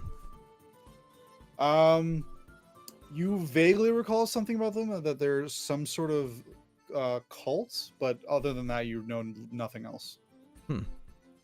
Cultists. You're dealing with cultists. To put it lightly, yes. I'm going to go out on a limb and assume you're not here to sit down and have tea with them. Apparently not. Preferably Nor no. says. And you're being paid for this. Oh yes. What was the woman's gold. name that they were looking for? Did they tell us? I believe they did, yeah, because you were looking for them earlier. So yeah, you know the description of Tarina. Tarina. And I say, and this Tarina can help you find them. She'll at least have information, if nothing else, which is more than we were started with. At that, actually, Kleeck, as you were paying attention, you do notice a woman does enter the inn. Seems to wave to a few individuals in the room, but quickly makes her way upstairs. And speak of the devil, Has she arrived? he'll go ahead and point her out as she's heading up the stairs. Well, it seems you all must go then. It's been a wonder meeting you. Do stop by again if you can't find anywhere else to sit. Before Hello. they go, I kind of look at Nor or Kleeck or both kind of seriously and ask, so do these cultists have something to do with the refugees? Is that what I'm understanding?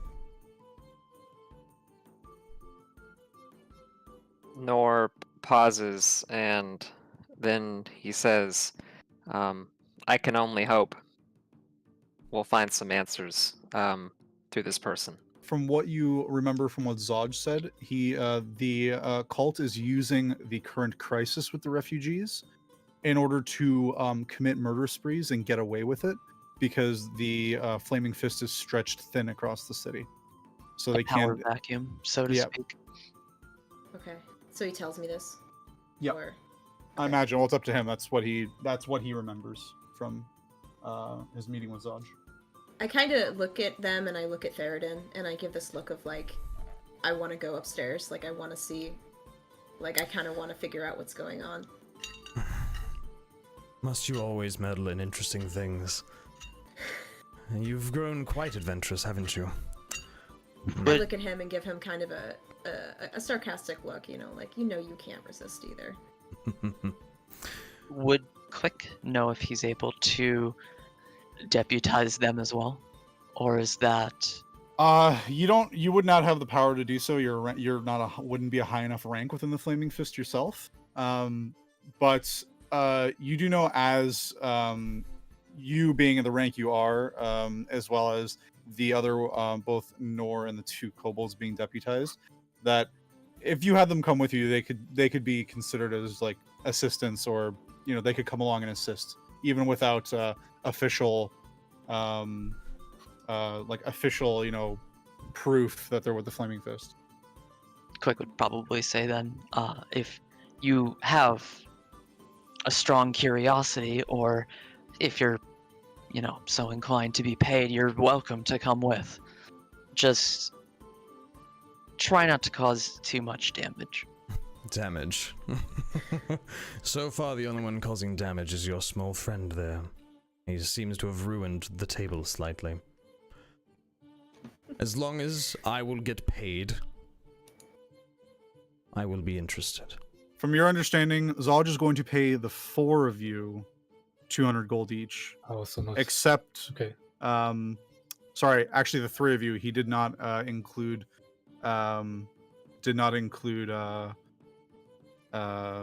technically did not include words. Kibnaak. Blanking. Kibnaak in that. He was going to pay 200 gold to Nor, Kleeck, and Gasz each. Rue kind of looks at them and, well, no, she didn't hear any of that, so never mind. Nor says, if pay's what you're worried about, you can have mine. Boy.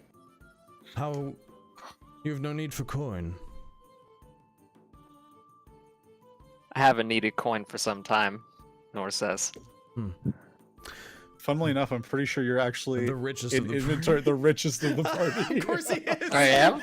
I think you have the my highest God. starting goal. Of course he fucking does. But why? That's just how the rolls went. I rolled for everyone's gold. Yeah. And you rolled the highest. Well, I mean, I guess that works. Not the way I expected, but okay. Well, look, I'm not looking to be a part of whatever little club you're a part of, but I seek out evil. Omens, you could say. Omen seeker. Name drop. If I get paid, I will assist. And if these people are as bad as you say, sounds like you might need help. My friend here is also looking for excitement. So, Well, dealing with cultists who worship Baal, Merkel, and Bane will probably find you at least a bit of excitement. then it seems we're agreed. I'll start getting my things together. You all go on ahead. Actually, no, keep my bird with you. Nor looks, he cocks his head in surprise and says, "Are you sure?" Oh, don't worry. She'll be absolutely safe. And she'll keep an eye on you, as it were. I'll be down here. I still have to get my books and things together and sort out a few things. And Nor nods and says, "Rest assured, we share a common cause." wonderful. And Aura will sit on his shoulder and kind of grip onto it, but not too tight, just enough. And then he'll just go to start sorting through his tail bags a little. Off with you now. Seems you should probably catch your informant before she runs. Oh, are we leaving? Okay. Let me get the rest of my drink real quick. I think by Kleeck's the time already I turning finished, to leave. I've probably I'd say at this finished point it. you've been slowly working on it, so there's not much left. You don't even have to roll anything to finish it. Okay. At this point, you are buzzed. Definitely buzzed. Okay. There's no penalties for that. It's only penalties if you're drunk. I'm not gonna say you're drunk now. You're just having a little more fun than everyone else. You're just having a little bit more fun than everybody else. Yep. Alright, so you guys, everyone except Everyone Theraden. except me. Okay. We're right at 2 o'clock, 8 o'clock for our European friends, and Yes. 1 o'clock for our Central friends. So we'll take a short break here. I need to eat something and take meds real fast. So, Great, I really need to pee. yeah, I'll Yeah. say 5-7 I had- minutes. 5-7 minutes to get yourself some snacks or whatever you need to do. I had 2 Yeah. ales. I need to pee as well. Yeah, you're almost your You're really body role playing, volume. aren't you? Yeah, you almost had your body volume in drinks, so. I am an elf and I had a sip, so I also need to pee. Tiny elf bladder. Alright. Okay, so see you in a moment. Okay. Yep, be right back.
Is the stream paused while we're breaking?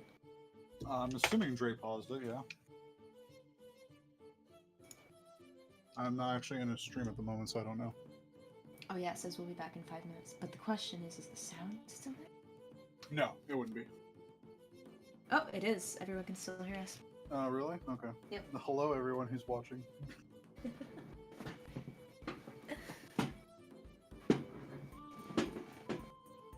Going good so far, though.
Also, rest in peace, Larry King.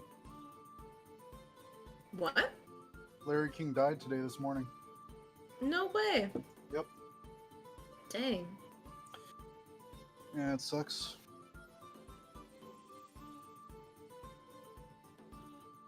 Yeah, Mira Furlan as well. Who? She played Dylan in Babylon 5. Oh. My Definitely. favorite sci-fi show. I don't think I've ever seen it myself. You should. Maybe I will force you to watch it at some point. Okay. The only problem is it's a 90s show, and the resolution is not really made for today's monitors, so everything looks really pixelated.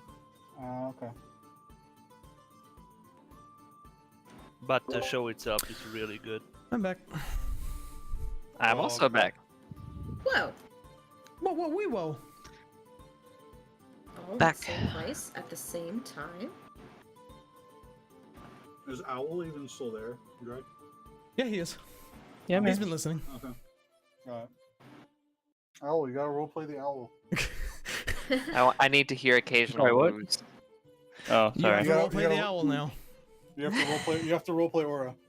That's just a thing that I have to do That's now. just a thing that you Yep. have to do now. You don't have to do it often, but I'm back.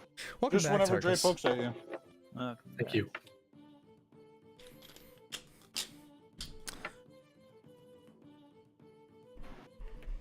Give me a quick second to just down some of this apple.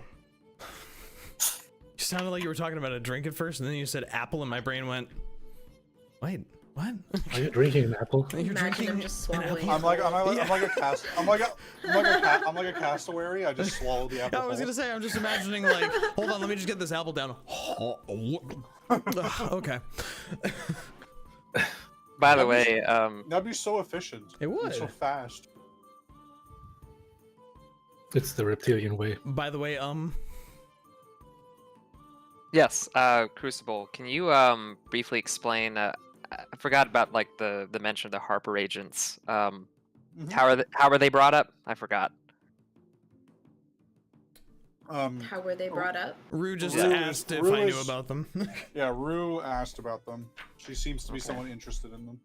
Okay.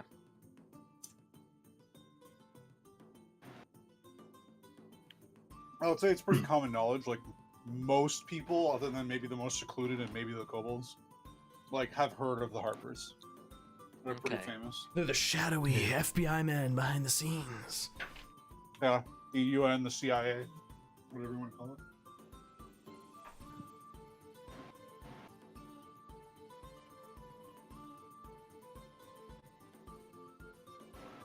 Okay. Seems like everybody's back.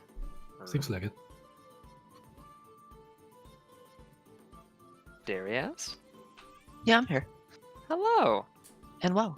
Hello, Mr. Birdman. Oh my gosh. And wow. All right, I Because- understand. What is the problem? Can I help let you? me take my meds How can I real help you? fast. Do you need attention? Is that what you need? Come here. Oh, come here. I hear a baby. Come here, baby. I know. Meow. I hear a baby. Mwah. Okay. Baby. Are we all good to go? Roll call. Yep. I think so. Everyone? Yeah. Darius, Drain, Ah. Up. Drain, Ready. Yep. Rue, Rhos. Yep. Yeah. Oh yeah, in case you guys didn't notice, I'm Rhos. Wow. Mind Wow. blown. Mind blown, absolutely. I was pretty confused. So I have Were to you? I'm not agree. gonna lie. She wanted it to be a secret. She wanted it to be a secret that she's in the I was campaign. so confused the whole time. Like, wait, Who are you? Isn't that her voice? What? How long did it take you to recognize my voice? It was immediately the first time you said something. I'm like, what? What? The art gave it away. And I when I saw wasn't the token. courageous. I wasn't courageous enough to say something because of the in fear of the slight chance of really embarrassing myself. So I understand that feeling entirely, though. That's 100% me all the time. I was like, what if I say something and everyone looks at me like I'm an idiot? My worst fear. So I am afraid this of little that, secret like, this whole has time. been going since like doing great, October, Jrain. was it, or why something? was it a secret? I don't know. I No. guess I just wanted y'all to not know that I was playing with you. Because there's she so many could, people in that's here I why. knew This is that it fucking was great like... though.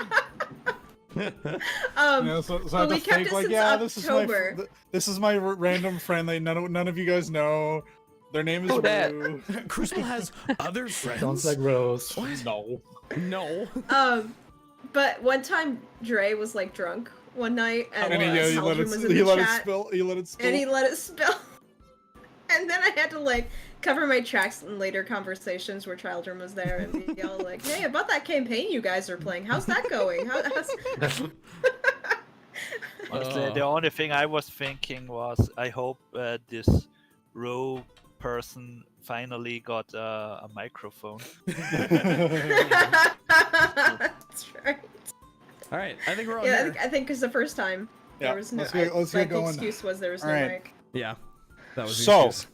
upon convening and you guys get up, the majority of the party heads up the stairs. I'll move you guys back. I will grab the handrail in a support. Drunk Because kobold, I'm kind of. Ooh. mildly buzzed. Alright. So you guys head up the stairs, and you immediately catch the hiccup.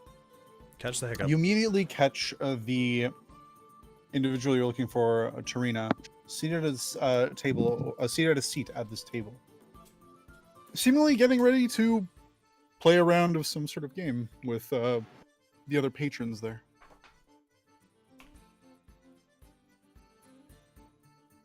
I mean, Kleeck's just gonna stride right on over if nobody's gonna stop him. Okay. That's sticking close to Kleeck. You stride on over. Apparently, she doesn't even pay mind to you really too much. She kind of like looks up, sees the group come up, but continues doing whatever she's getting ready to do at the table. Kleeck kind of puts one hand behind his waist and other out his chest, does another half bow, and asks, Tarina, I presume? She kind of looks up. Ah, yeah, that's my name. What can I help you with? Name's Kleeck. I work under Captain Zodge. I'm looking for information if you have a minute. Ah, Zodge. All right. It did bail me out that one time. What do you need? Me and my compatriots here, and he turns and motions to the others. He turns back and keeps talking. We're looking for information on the Dead's 3, where we might be able to find either a large group of them or their headquarters. Z3, eh? All right. You see her kind of sit there and think. I might know something about them, but you see, I have a little problem I might need a little bit of help with. Maybe you... Then she kind of looks over the rest of the party, sees the Aarakocra, then a tiefling, then then an elf, and then 2 kobolds. Your colorful group. The owl flaps her wings a little. I have some prior compatriots that are apparently in the city looking for me. They may not be too happy with me. Perhaps if you stick around, if you see some burly-looking folk come in, none too happy, perhaps you could help me with them. And then I could provide that information for you. Are you asking us to kill them? Not necessarily. If you could talk it over and get them to leave, that works too. I don't particularly care. Whatever gets them out of here and out of my hair. What's got you in trouble with them? Nor asks. She kind of goes like, let's just say that I may have reclaimed some of my property from them, and they aren't too happy about it. Managed to avoid them for quite a while, but they finally tracked me here to the gate to the city. No. With your passive insight, Nor, you could tell she's withholding some of the story, but still basically telling the truth. That there is indeed something she has upset apparently some group, and that they do fear that they're going to be attacked.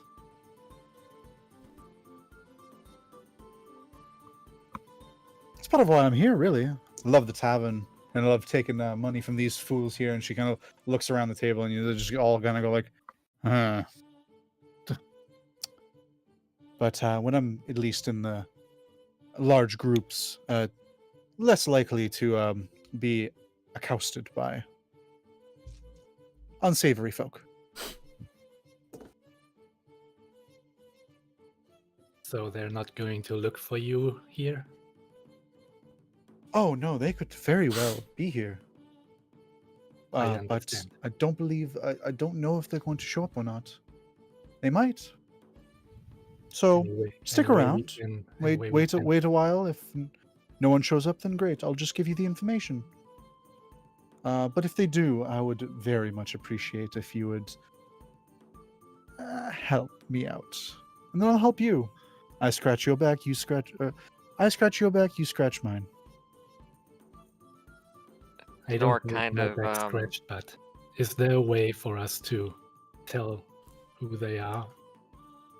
Oh well, the leader among them, large fellow, brawny man with a cloudy right eye, probably has a cruel sneer, and looks very much like a pirate, for that is what he is. I don't know you what see a pirate is. Just look for a bad-looking guy. He's a bad man. Guess not. So if that, Gasz would just go back down to the stairs and just check everything. Just keep a lookout. Okay, you do Nor that kind- right. You do that right now. You just walk over and take a look around. Yep. Or Okay, just like give me a quick perception check. yep.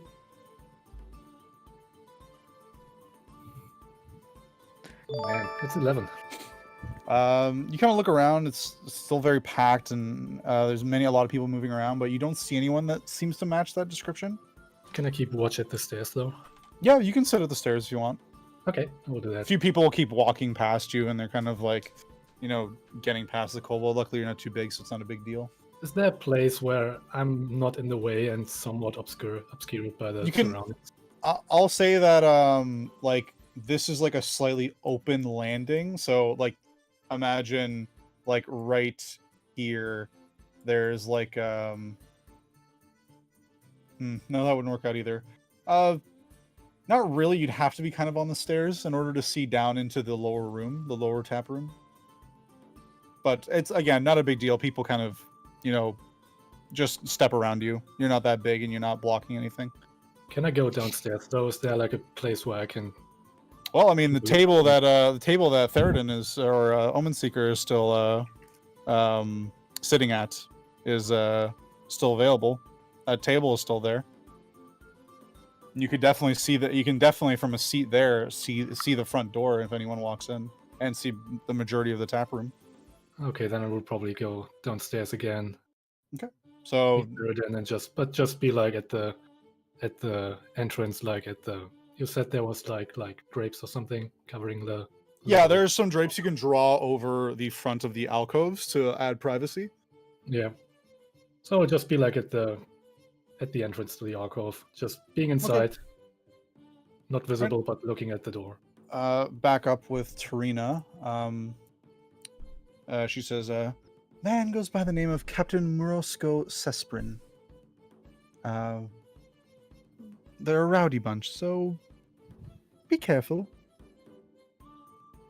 Nora raises an eyebrow and says, "Shouldn't you find a place that's more discreet?" In Baldur's Gate, there's nowhere that you could really go that someone who's dead set on finding you couldn't find you. The best bet is to just be in an area that is as inconvenient as possible in order to deal with you. And a busy tavern is a pretty good one. Quite easy to slip through the crowd and make your way out the back, perhaps. Or make a quick escape. It's good thinking in a town like this. I There's a point. personally, I don't see a problem playing bodyguard for an hour or 3.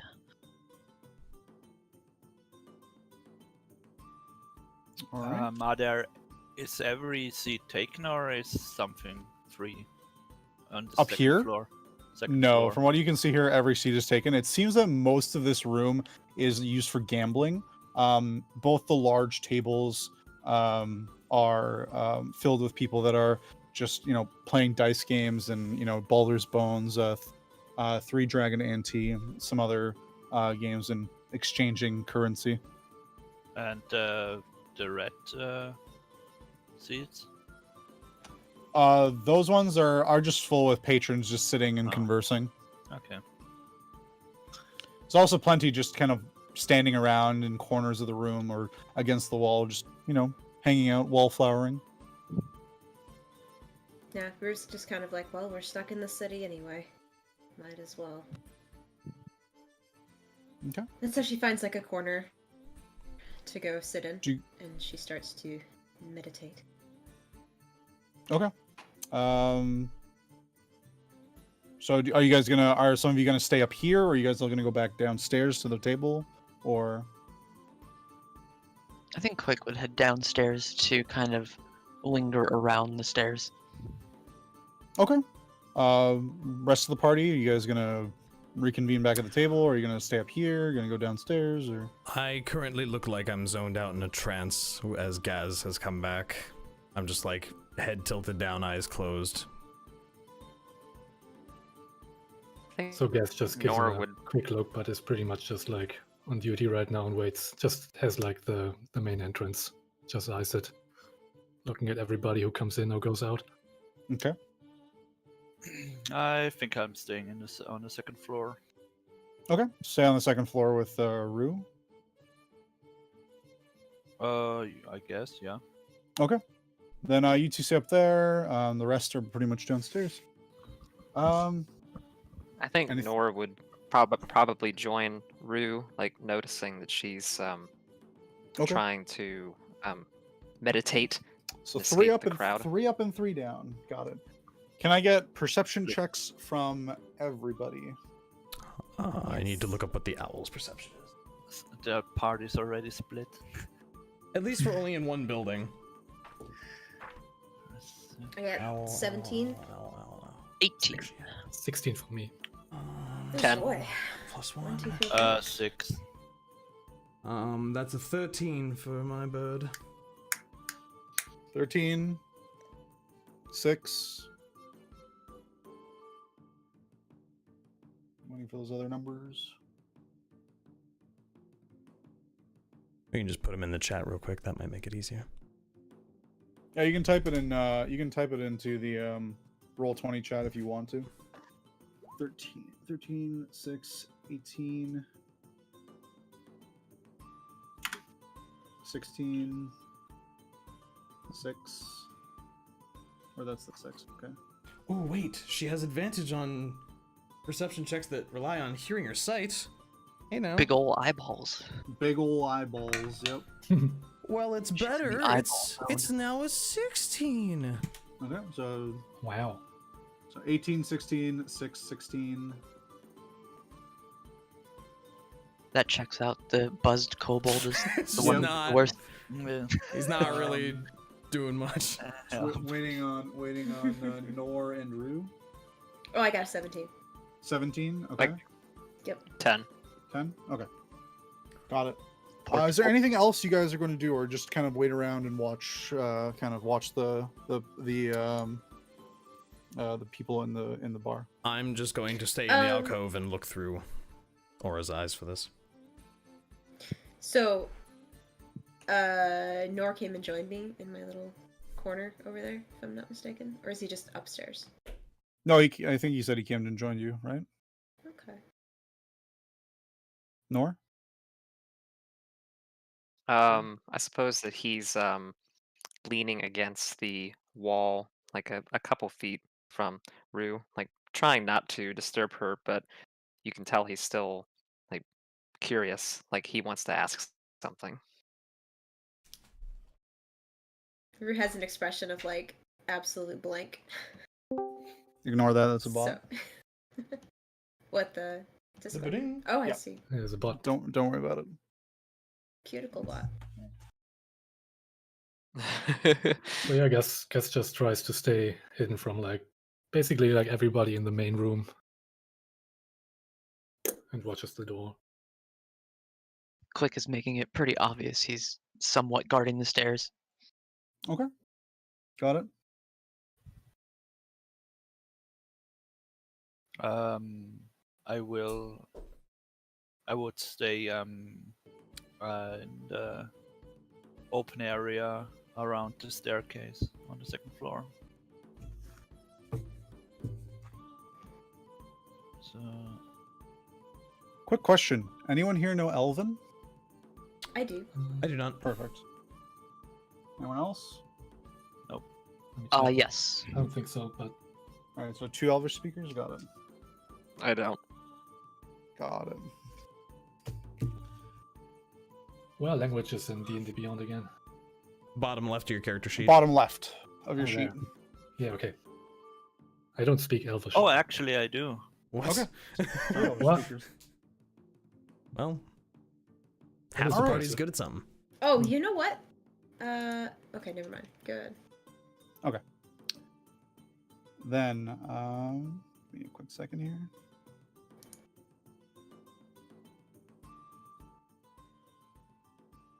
All right, you all kind of take up your posts where you've decided to wait, and time goes by. You watch as the patrons enjoy their ale and their merriment. Still hear lots of people talking and rumors about the plight of Elturel and the refugees both in and outside the city, stuck in the outer areas.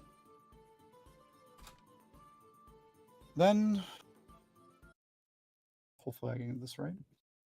Then very softly, you do start hearing some music start playing, just aimlessly from around the tavern.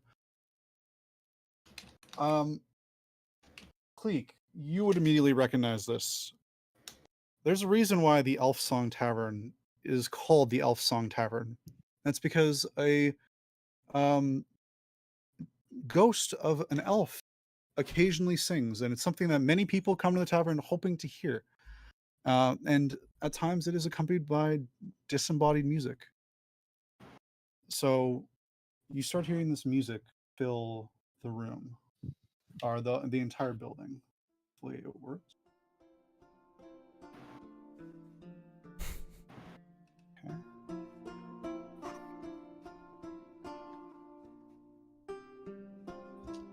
And everyone grows silent as the entire ruckus comes to a halt to listen to the song.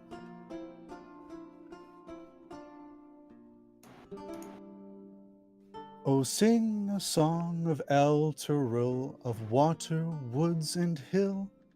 The sun downs on her ruddy cliffs and fields green and still. This land of long abiding joy, home of the strong and brave, renowned by all across the realms and never once a slave. Oh, sing a song of Elturel when foes are at her door, her fields torn by cloven feet and some infernal shore. Arise, the mighty hell riders, take up your swift keen swords, then charge into the hellish fray and scatter devil hordes. Oh, sing a song of Elturel, and when the night does fall, sleep safe beneath companions' light until the dawn does call. We're bound by mortal covenant, the only ends with death. So we'll sing a song of Elturel until our final breath. And the voice and the singing fades into the background, and the entire building cheers and claps respectfully at the song. So, for those of you who don't speak Elvish, the entire song was spoken in Elvish. No so idea only what those any of of you, that was. so any of you who don't speak it, you do not understand at all what the song said. That sounded very nice, though. Theraden doesn't move. I'm just gonna get the other music back up. There we go. I'll get rid of it. I only need the music bot for that one part because I knew if I streamed it, it would be delayed Yeah. for you guys, and it would sound completely off. That was wonderful. Wow. Oh my god. Beautiful. I loved it. Beautiful. Yeah, my monotone, awful singing voice. Hey, you hit more than one note. There were at least 6.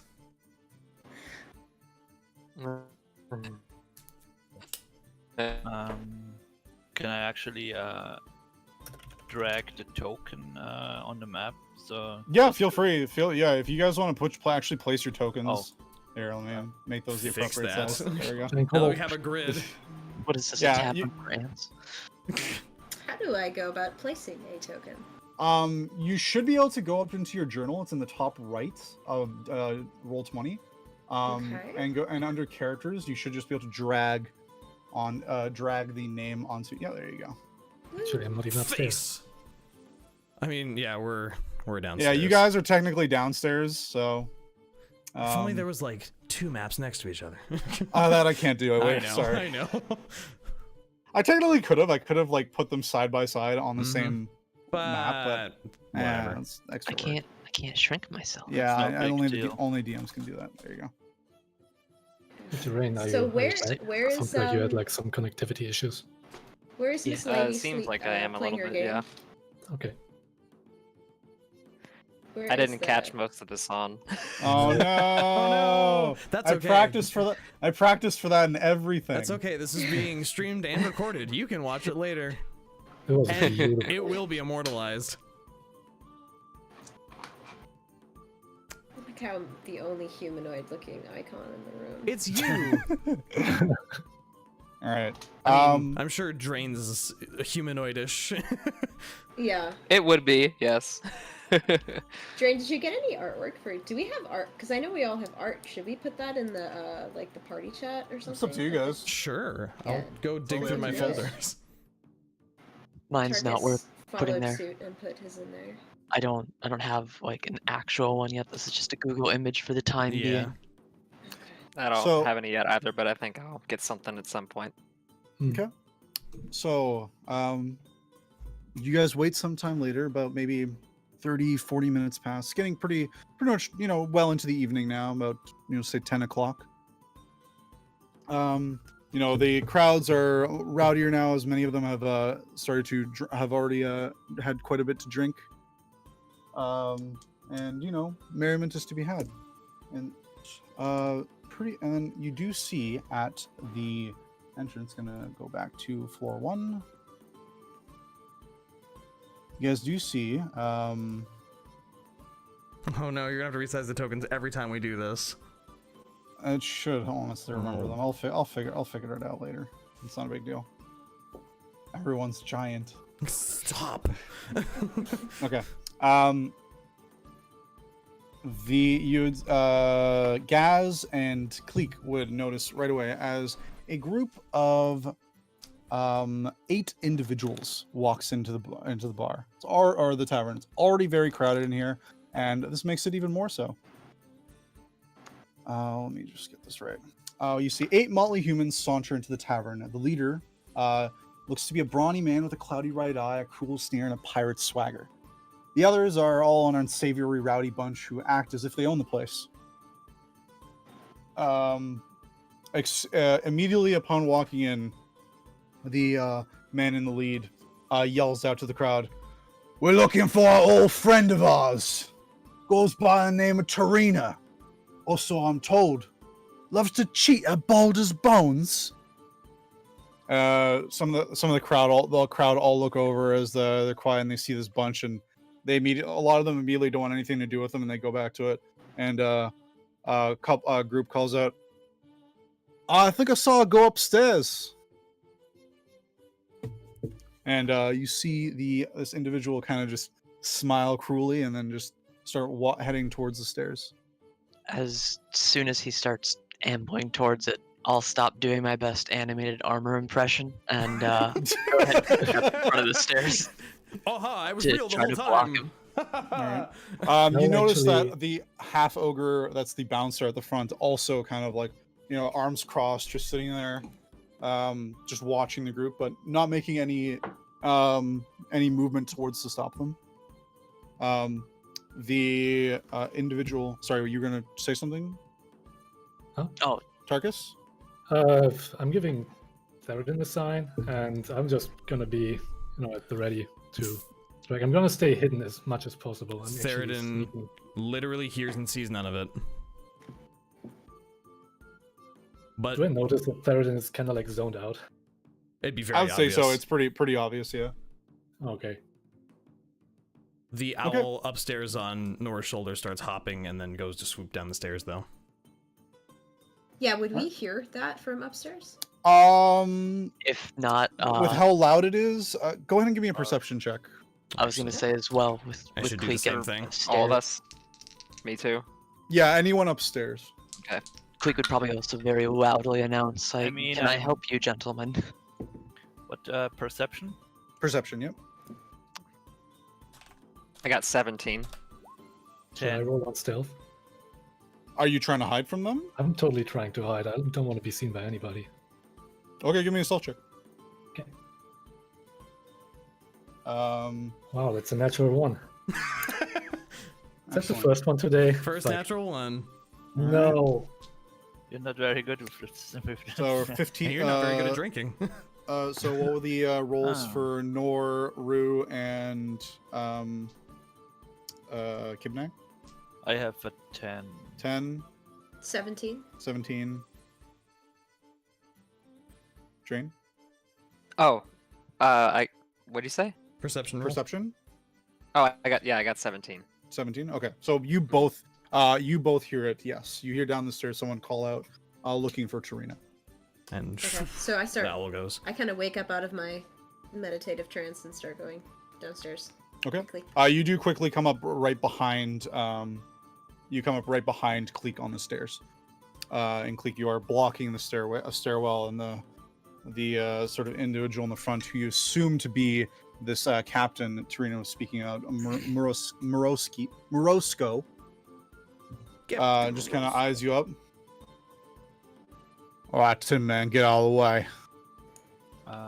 I haven't heard anything, so I'm. I mean, you saw them go downstairs, so they Yeah, probably you would just join them. It's assumed. Unless Kleeck you would- don't. He would probably stand his ground and eventually ask again, "Can I help you with something, gentlemen?" Get out of the way. Got business. The upstairs is closed at the moment. At least Well. you. I'm about to open the way if you don't get out of it.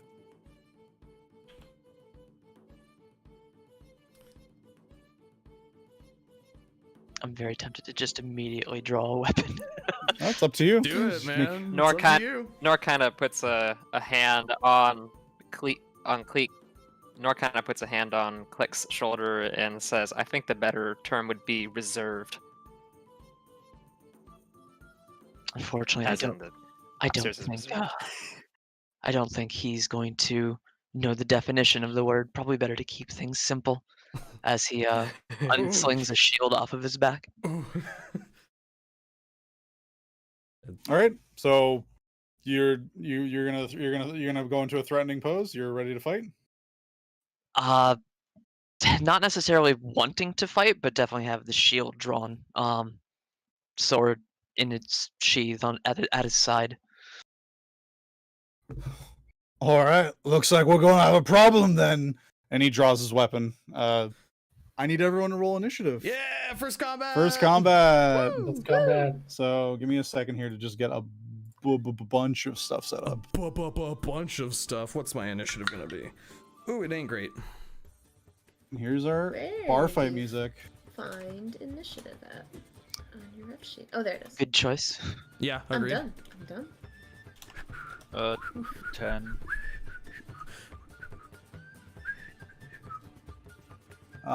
If you don't have your icon already on the map, please put it on the map. I think we're only missing one. Oh, Jrain, because you don't have one. Ah, Oh, right. no. Give me a second here. That's true.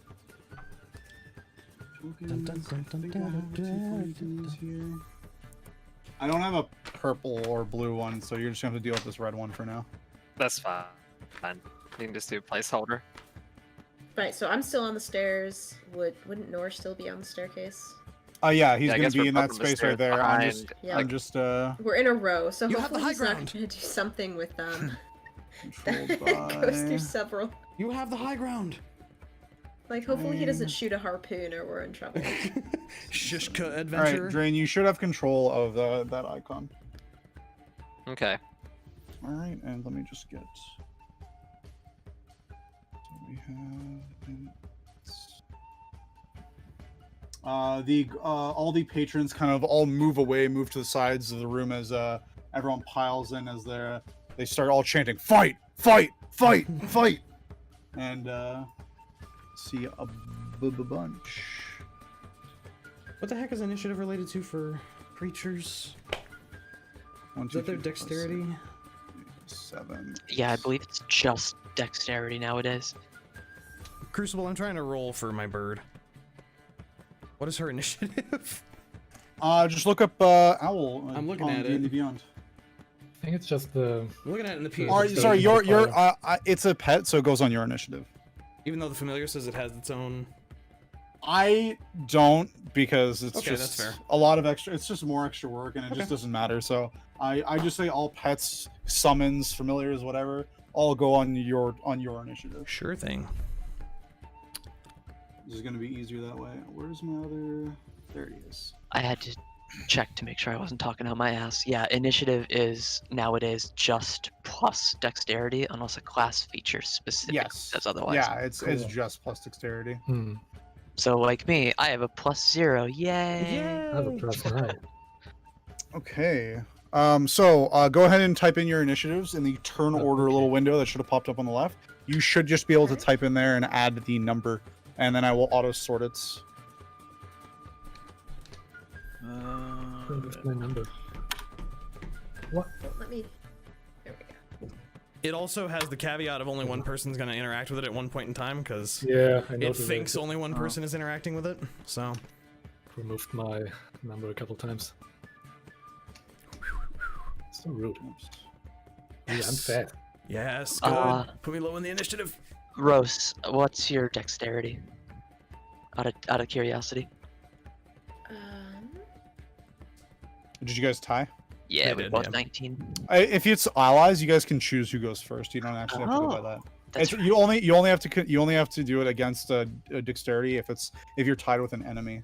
right. Okay, cool. Okay. Never mind then. So you're good. I'm rolling right now for the bad guys. God, I sure hope the 7 of them, 1, 2, 3, 4, 5, 8 of them, don't all go on the same turn. Well, 7 of them do. The Yeah. one doesn't. Oh boy. Yeah. Wait, Oh, there's boy. 8 of the generic guys. Yep. Well, there's 8 generic guys and 1 regular, and 1 the head honcho. Jesus Christ, But this it is was Level 1 I bar thought fight. it was just 8 people in general. I believe it was 8 people came in, and then big bad Alright, boy there over we here go. walked up. Drain, do you have your initiative yet? I got my roll, and it's just the +2, right? Yeah, it's whatever the initiative. It's usually just your dexterity modifier. Oh, okay. There's a it's thing 4. that says initiative on the character sheet. Yeah, I see it. Alright. So It's 4.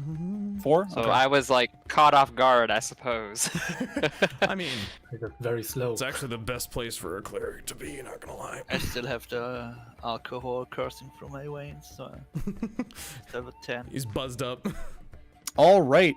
So, first turn of the session goes to Gasz. Wow. What So are you I doing, would Gasz? actually I will basically I think like this what he would do is hold his action until like the fight actually begins, and then he will just like, as soon as one, I mean that's a big crowd, and as soon as they start like, because I imagine they would start like crowding around the stairs. Well, they're where And, they are. That is yeah. where they're standing. So, Yeah, like, are you holding your action for what? You have to specify what you're gonna Yeah. hold your action for. I'm saying that I'm holding my action until the moment that one of the thugs is going to attack one of the persons on the stairs, like probably Okay, Kleeck. so what are you holding? Like, An attack. what action are you holding? It's just an attack Okay, with what? with my short sword. Okay, then you'd have to be close enough to attack, because you can't I see. move and attack on a hold action, because Oh, you can only do the attack with a hold action. Can So I? if you want, you can move up to like here or near any of the like other guards, and then just attack one as soon as any of them attack. You can say that, for example. I see. So I can move and then hold an action. Yes. Okay, so oh god, in first turn, so difficult. I know. I hate being first. You got this. Yeah, and Tarkus. for everyone who's new and how combat works, like, it's easier to just do it and watch other people do it, and we'll explain along the way, than it is for me to just explain everything all at once. Yeah. Is it like in Pathfinder where I can just like switch get like a lower initiative value, so I'm like my turn is after Kleeck, for example? No, you can only hold your action for Okay, a specific trigger. You can specify that trigger as being whatever you want. Like Okay, get it. the trigger in this case would be when any of the enemies attack, then your action occurs afterwards. Okay, so since I said I was sneaking, and obviously Gasz doesn't know that he rolled a natural 1, I'm going to sneak up as close as possible to one of the people.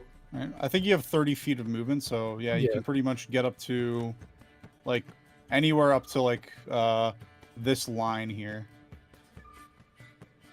Yeah, I think he's probably going to go here. Okay. Sneaking like all the way past the tables. So you move there, Yeah. and Yeah, you're being going as to conspicuous hold. as You're going to possible. hold your short sword attack on. Yeah, I'm if assuming this that- guy. If And that right in one front of you? guy starts moving and engaging Kleeck, then I will just step him in the back. If he doesn't notice. Okay. Obviously. Just attacking in general, or Yeah, just- specifically someone. Okay. No, got it. just an attack. All right. So then we move on to the Rewind thug's turn. So going to start with this one here. He is going to move over here. I would say I won't mention that right now. So he's gonna move over here and he's gonna attack you, Kleeck. Is the Actually, real- staircase like open there, or is it a wall? It is open, so I would say like you would be able to attack, but I think Nor and Kibnaak are too high up to effectively attack them, Okay. unless you're using a ranged weapon. So he's going to make an attack on you. I also realized I never did like armor for you and how that's going to work, because I don't want you to actual full plate right I now. just say full plate as like a Yeah, it's description, it's like really bad like condition full plate, so it doesn't give you the best protection. it's really more scrap plate. Let's be honest. Yeah. So Like, it's tried I to don't. be What did you dressed choose for armor? I need to go check that, because that's actually something I thought Chainmail. of. Chainmail? Yep. That's fine. All right. Would a 17 hit? No. All right. Goes to attack and just bounces off your armor. With a scimitar. Next, I'm one's gonna move here, make the same attack against you. That's a 17 again. That Nope. misses, right? That misses. All right. Another one moves up here, goes to attack you. No, that's gonna miss again. Just Mr. pummeling Tank. him. Shield. This guy, upon noticing that the kobold come up behind him, sees you ready to strike and immediately just turns around to attack you. Yeah. Gasz? Would a 6 hit? I'm assuming not. No, don't hit. Okay. This one's also gonna kind of hop, kick this chair out of the way and try to attack you as well. How about that a was a good 16 chair. hit? A 16 just hits, yeah. No, actually, oh yeah, it hits. Yeah, Hits? a 15. Okay. You take. Oh, no, don't hurt me. He's a little I'm baby You take man. two. You take 2 points of slashing damage. Oh no. They haven't seen you. You're just over there I'm in an chilling alcove. in a corner So, right now. these two actually pull out light crossbows, and they're gonna fire off. They can't really see Kibnaak because he's only his legs. So the only people they can see clearly is Nor and Rue. So each of you are gonna get a shot at once. So first, Nor, would a 20 hit? So it's against your Okay. armor class. Okay. It's 15. So that would hit. It beats your armor class. As long as it meets or beats your armor class, then it's a hit. Meet and beat. So Okay. you are going to take my D8. You're going to take 4 points of piercing damage. And now the other one's going to go shoot at Rue. I'm pretty sure that's going to miss. That's a 4. Okay, I'm I looking sh- for what my armor class you said. It's right beside your initiative. I sure hope that Yeah, misses. 18. Yeah, so it doesn't even come close. You just definitely dodge out of the way, and the arrow thuds into the wall behind you, or the bolt, I should say. All right, that's their turn done. Rue, it is your turn. Okay. So I will say this much: how a turn works. Typically, you have one movement, which is you can just move up to 30 feet, in anywhere you want. There's actually a tool on the left. It's the 5th one down on the top left, and you can just left click and hold, and you can measure a distance. Every square is 5 feet. 4th one down. Sorry, no, 5th. Oh, sorry, 4th one down for you guys. You I have You have an fifth extra one one. down. Yeah, I have an extra one. You get an extra button. Just I have click an on the extra little button. tiny ruler. Yeah, Okay, and and then you can- movement is determined by. it's your movement speed. So I believe yours is 30. It should be For in the top now. right of your. Should be in the top right of your. Yeah, for now. Monks. tend to Fucking get a lot monks of movement. get up to like Ah. 60 eventually. Okay. Yep. So I'm thinking I kind of want to, if possible, like vault over these guys Parkour. and choose one of them to attack. Sure, you want to get on the other side? Maybe- Which one do you want to get over? Like, where do you want to vault to? I think I want to get onto this table over here. Okay. God. Why don't you give me an acrobatics check? Okay.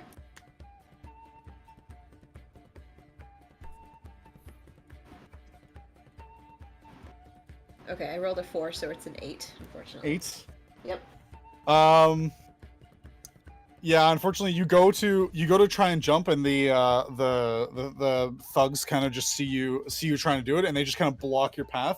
You kind of just bounce into them and bounce off, and kind of stumble back onto the stairs. They're not letting you through. Okay, in that case, I will just, let's see. You said I could reach both of You these can guys, or attack just both the those. one? Yeah, you can attack both those guys there. Okay, You can always attack diagonally. right. I'll go with a quarterstaff attack. Okay, so roll a d20 plus your quarterstaff attack modifier. Wait, a d20? Yep. Oh, Because you're seeing if you hit first. Then Oh, if right. you hit, then you roll to see if you dealt damage. okay, 21. 21, that definitely hits. So you crack your quarterstaff over his skull. Roll damage. Okay. 5. 5. All right. Let me move this over here. All right. Anything else? Is there anything else I can do? So you have you can still technically well, you can't really move. They kind of blocked your way. I'll say if you wanted to move in this direction, where's my mouse so I can see it? There it is. You can move down here Okay. because your ally would just get out of the way to allow you to pass through. So if you want to Okay. move in that direction, you can. Okay. You also have a bonus action, but I don't believe you can really do anything Yes, yet. you can. Oh, she can? Level 1 monks have martial arts, so she can do a unarmed strike as her bonus Oh, action. yeah. So as a bonus action, you can use your unarmed strike. Okay. So you can I'm hit gonna him. go You for can attack the- again.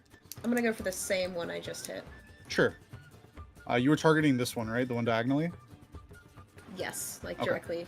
Well, oh wait, it could be either one of these. So I guess this one. Yeah, the one in the middle. Okay, got it. Okay, so unarmed strike. Yep. So first D20. D20. Yep. Plus your 20. attack. Natural 20. No. Okay, just Just- 20 total. Okay. Mhm. Yes, that hits. Go ahead and roll damage.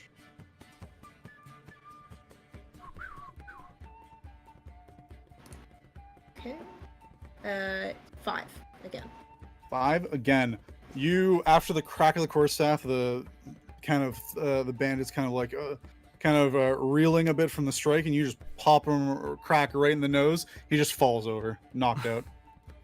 Nice. So Good job. that one is down. First blood. First Blood. That's an extra 50 gold, right? Yep. That's how video Totally. games work. That's how Alright. Dota works. That would be about it for your turn. So next up is our bird is the word. Birdman. I'm Birdman. Birdman. Kill him. Save me. After getting assaulted from the right side by so many different people, Kleeck's gonna go ahead and unsheath his longsword, glare at the pirate captain in front of him, and say, "My turn," and then swings at the grunt next to him. Actually, Okay, roll an attack for me. how about a 22 to hit? Oh. That definitely hits. Oh. Hope you got insurance. Hey, Oh, not a- question real quick. How many bonus actions can you do per turn? One. Just one. You You get, get you get one one action, You one get one bonus, and one action, move. one bonus action, and your movement. Okay. That is 5 slashing damage. 5 slashing damage. Slishing. All right. Anything else? Just raises his shield and he's trying to get ready. All right. So the captain's turn next.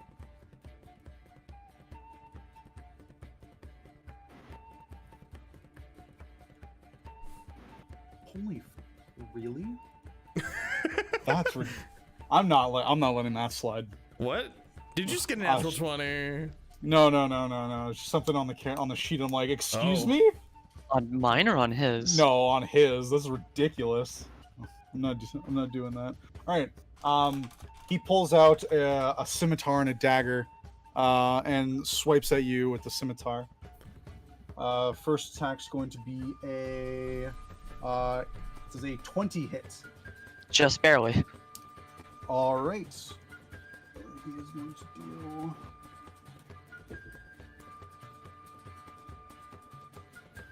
He's going to deal a 6 slashing damage to you.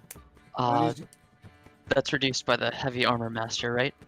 Like it's What is does Heavy that a- Armor Master do? What does the feat increase strength by 1 while you're wearing heavy armor. Bludgeoning, piercing, and slashing damage that you take from non-magical weapons is reduced by 3. Damn. do? By 3? Yes. Then you would just reduce that number by 3. So you took 3 damage. Nice. Damn. That's cool. That's good. All right. Level 1 Next, he's gonna feats. swing at you with a dagger. I'm pretty sure that's gonna miss. It's a 10. You know, just barely misses. And it just clangs off your armor. All right.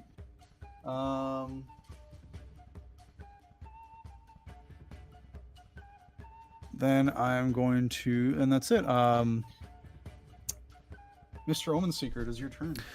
Right, so Aura has swooped over, trying to stay away from everyone, and I sort of stand up and go, alright, time to get to work. I'm going to walk out and sort of just kind of sidle my way behind the bar. That's 30 feet right there. Okay. And I'm going to lightning breath. Ooh. Wait, hold on, I have it hidden. You kind of This vault line. over. You kind of vault over the bar.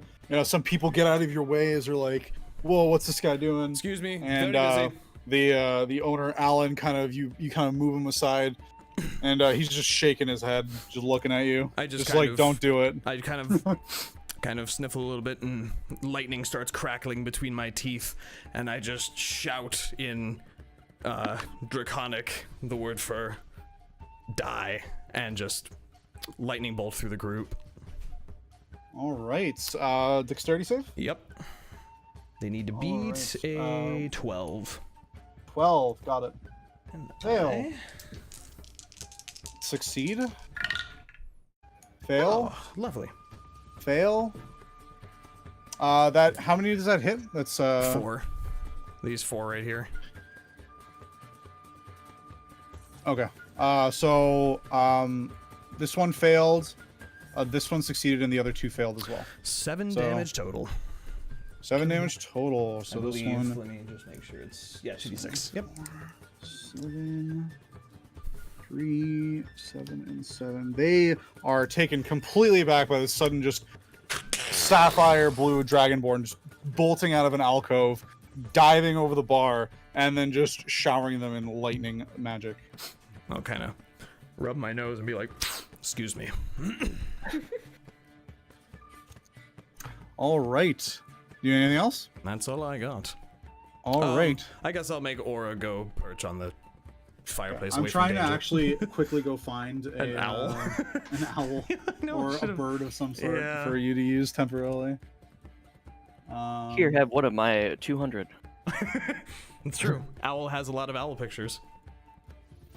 Suddenly, a man comes through the door and releases 200 owls just into the tavern. There, Here, you can have use some that. of these. You can use that for now. Bird. There's a burp. Bird. I can't control Wait, I've been that. Yeah, I'm Wait. gonna give me a second. Are you I've serious? been replaced No. already? No. Give me There that you burp. go. This one is mine. me that Wow, burp. she's over here. All right, Kibnaak, it is your turn. Okay. Kill them all. So I'm up the stairs, but can I actually climb over the?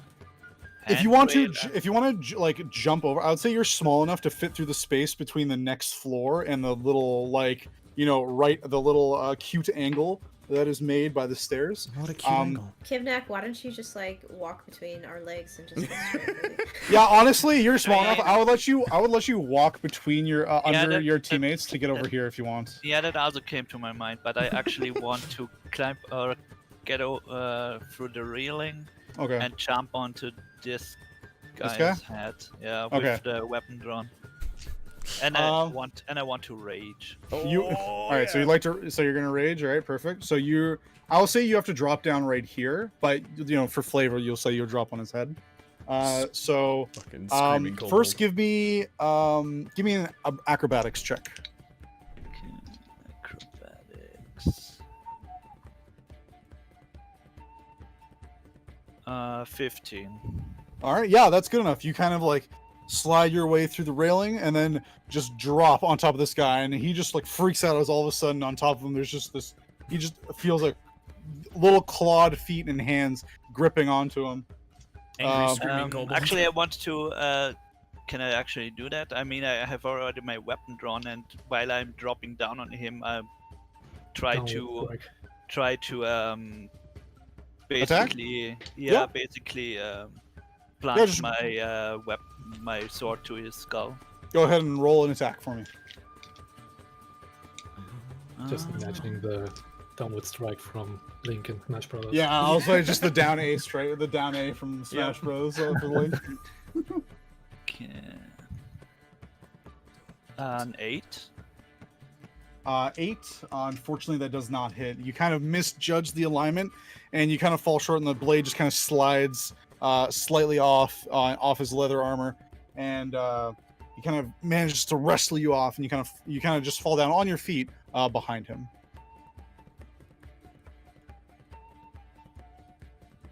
Okay.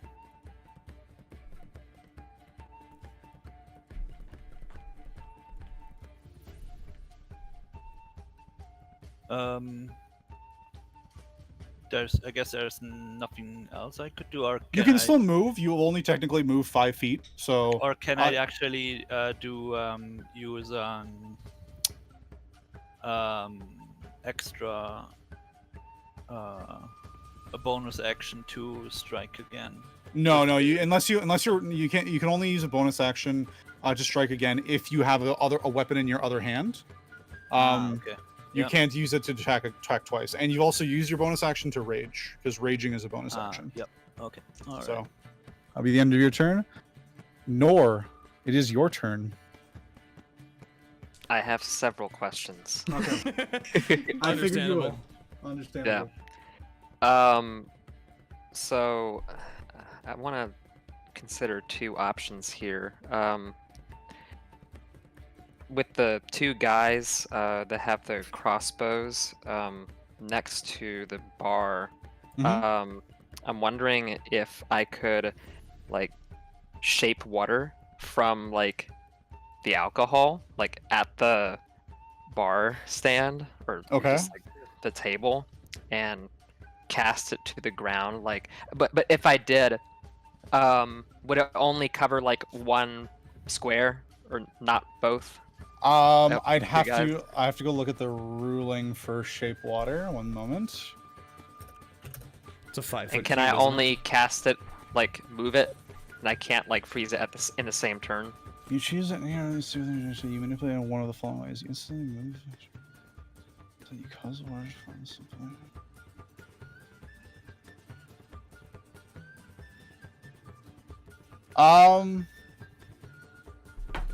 If you cast the spell monster, you can have no more than 2 of its. No, it doesn't say anything about that. It is a 5-foot cube, so it's only going to cover 1 square. But you can do, I would say, any of those things in the same turn. It's just an action to cast a spell. So I can like move and freeze water in the same turn. Yes. Okay. I want to do that with the guy that's closest to the bar. So This one? Okay. Nor kind of staggers from the arrow he took, and like his eyes narrow, and as he hones in on the crossbowman, and he like uses his magic to like raise the ale and whatnot and throw it or cast it under the feet of the guy that's closest to the bar and freezes it. All See if right. he can catch this guy off balance and make him trip. All right. Let me see here. Would that be like a dexterity check on Yep, or that something would be, on the that would be a dexterity check. So it'll be acrobatics on his part. And just roll Okay. it. Unfortunately, it comes out of nowhere and he doesn't expect it at all. But he kind of catches himself, being likely a quite seaworthy, knows his balance fairly well, and he just manages to catch himself. He was about to slip and fall, but manages to hold himself upright. Okay, so no roll on my part. No, because there's nothing to roll on the spell. It's just I just came up with an arbitrary number that they had to beat, essentially, because there's nothing in the spell denoting that if someone walks over the ice, this is what they have to roll. So I just came up with a number that made sense for the given situation, and I rolled to see if they beat it, and they just beat it, like barely. Okay, but if he moves, he'd have to do another dexterity check, I suppose. Yes, I would probably make him do another one if he tries to move. Okay. Can I do anything else? You still have a bonus action, and you can also move yourself. Your allies will allow you to move through them. My only bonus action is like a melee attack, and I don't think you can use a melee. You can't use a melee attack as a bonus action. what is it? It's Shillelagh. Shillelagh. I think that's a spell It is a that spell. you cast on your yeah. weapon. It's not an actual attack. Okay. I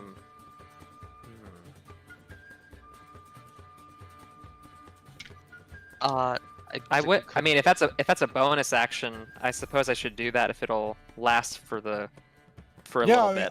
I have to look at the spell. It should tell you right on it how long it lasts. It says a minute. Yep. So then you're good. So a minute is 10 rounds of combat. Every round is considered to be 6 seconds in real time. Okay. And like my strength, what do I compare that to if I change it? Spell casting ability. So It should Where is automatically that? calculate it for you there. It should be like right on the sheet. Let me just take a look. 1d8 plus 3. Yes. So that would be used with your Yeah, so your quarterstaff essentially is modified, so you make an attack with your quarterstaff and it does 1d8 plus 3. And So I use a 1d8. I roll that when I do melee attacks. When you go to roll damage, first you have to roll a d20 to determine if you actually hit, and that's where you add that plus 5 if you're using Shillelagh, or if you're just using a normal quarterstaff, it's plus 2. Okay. Well, since that's the only other thing I can do, I'll go ahead and cast that on my staff. Okay. So you cast it on your staff. Your staff starts to. Do you have any specific like effect it causes to occur on your staff? Any certain look? Oh. Let's see. Maybe like a light green aura, perhaps. Okay. Perfect. All right. So back to the top of the turn order. Gaz, it is your turn. Oh no, I'm in trouble. Best to get stabbing. Yeah, I mean, after that lightning bolt attack, I mean, probably he was about to just disengage and hide, but after that lightning breath thing from Theraden, he's probably taking the opportunity to stab the guy, like the right one. The one that you attacked before, this one? Yeah, I mean, I Okay. haven't attacked him. He attacked me. Oh, that's right. I didn't let you make your attack on him. Well, Your held action. Crucible. Like, they didn't attack Kleeck, so. Well, we'll just say it was just attack in general if they attack. So I'll let you make a free attack right now on him. Okay, I'm going to Just make before a your free turn attack on my starts. shots. That's my bad for forgetting that. I thought it was because they didn't attack Kleeck. No, I just forgot. So I have to keep track of a bunch of stuff. So. Naughty, It's a shit attack anyway. It's a 9. Yeah, that misses unfortunately. Okay. Okay, but now you get your turn. So So I'm gonna do my regular attack with the short sword. okay, go ahead and roll. That's an 8. That unfortunately again misses. You try to take a stab, but he nimbly darts out of the way. So seeing like the direction he darts and seeing that he probably only thinks he only have one weapon, the one short sword, like the direction he darts away, suddenly Gasz's tail is like dashing out behind of his cloak, and at the tip of the tail is another dagger, and he stabs at him with it. Okay, make a bonus action for your offhand attack. My God. That's a natural 20. Oh, very nice. All right, roll damage. So, for criticals, double the amount of dice you're gonna roll for damage. Okay. 1, 2. Oh shit! I lost that one. That's just a 5 because I don't get the plus damage with the bonus attack. All right, 5. I mean that's enough. He was already hurt from before. You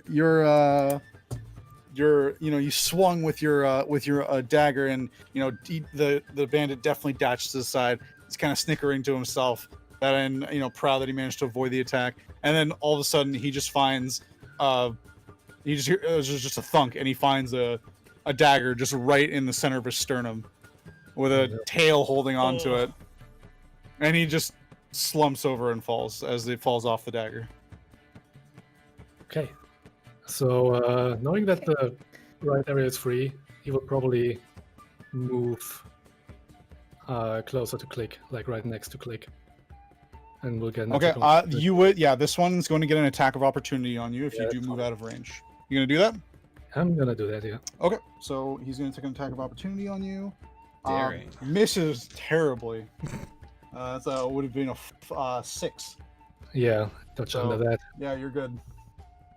And I move right to the left side of Kleeck. Okay. Right to the left.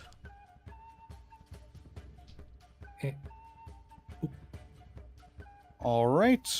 Next up, it is the thug's turn again. So, first off, gonna go from this one here. This one's gonna go turn around and attack the pesky kobold. Try to jump on him and stab him in the head. So rude. That's a natural 1, so that misses for sure. Yeah. I would also be Next up, Can't even Next up, hit, this one upon seeing his friend, kind of jumps up over kind of goes over the table and on the other side, and is going to attack, also a natural 1. Would Kleeck get an attack of opportunity as he moved out of that? Oh yes, correct. Yeah. If you'd like, Kleeck, you do get an attack of opportunity on this guy because he moved out of your. I out of your range. absolutely want it. All right, go for it.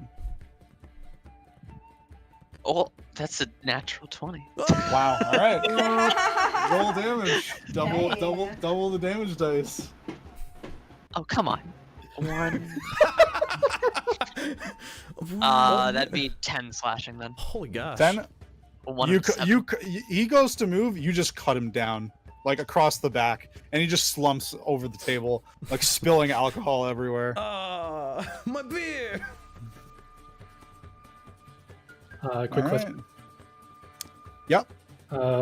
If you go critical, is it like you double the damage dice, so you roll 2 dice, or You roll double the dice. I don't do double, like I don't do double the number. I do double the dice because it's, in my opinion, it's more fun to roll more dice. Yeah, that's true. Okay, so I did it right. If you guys prefer it, we can do double damage. I or prefer like more it's okay. dice. I Dice are prefer better. more dice because if you roll a 1 on your critical, that just It's a feels like 2. It feels crap. like crap. Yeah. what would have happened Alright. to me. This one's gonna go. This guy's gonna move over here, and upon seeing his friend get taken down by the sly, dark-colored kobold, going to make an attack on him. That's going to be 16 to hit. That hits. It hits. Okay. Click protect me. I'm trying. That I'm gonna is a die. 3 slashing damage. Okay. Protect me, Squire. Once I'm level 4, I can.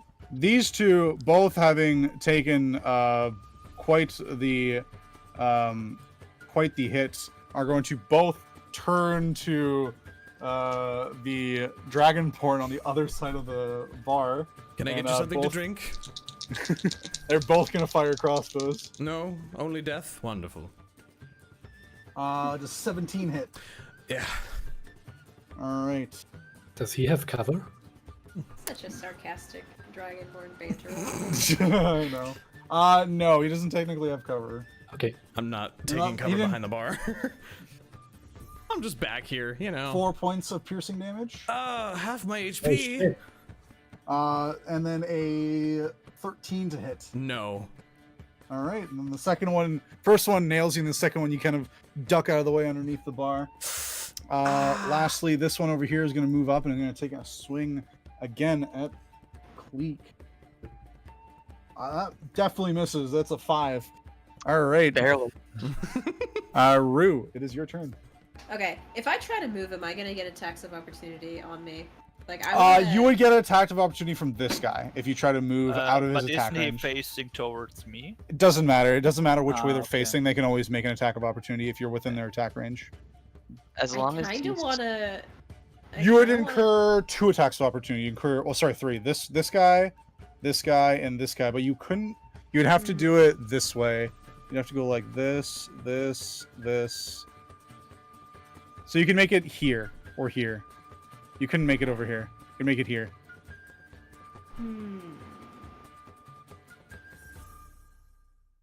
I guess maybe if you did it this way. Diagonals. Diagonals. Yeah, so you can make it here too. Is using acrobatics like how 3.5 had tumble? Is that still a thing in? Not, I mean, it's not really. It's just all jump, put it in together, like tumble, like Because it helped a you balance. Yeah, Yeah. like it doesn't. There's really nothing for acrobatics to help you dodge. It's just used to basically maneuver around terrain or do like cool shit, basically. So it's not actually helpful for avoiding attacks and moving around. Not for avoiding attacks, but it is helpful for like avoiding or jumping or falling from a high place. Or doing cool monk shit. Basically doing like cool monk shit. Like backflips and It's shit. it is still very good, but it doesn't help you avoid attacks. Okay.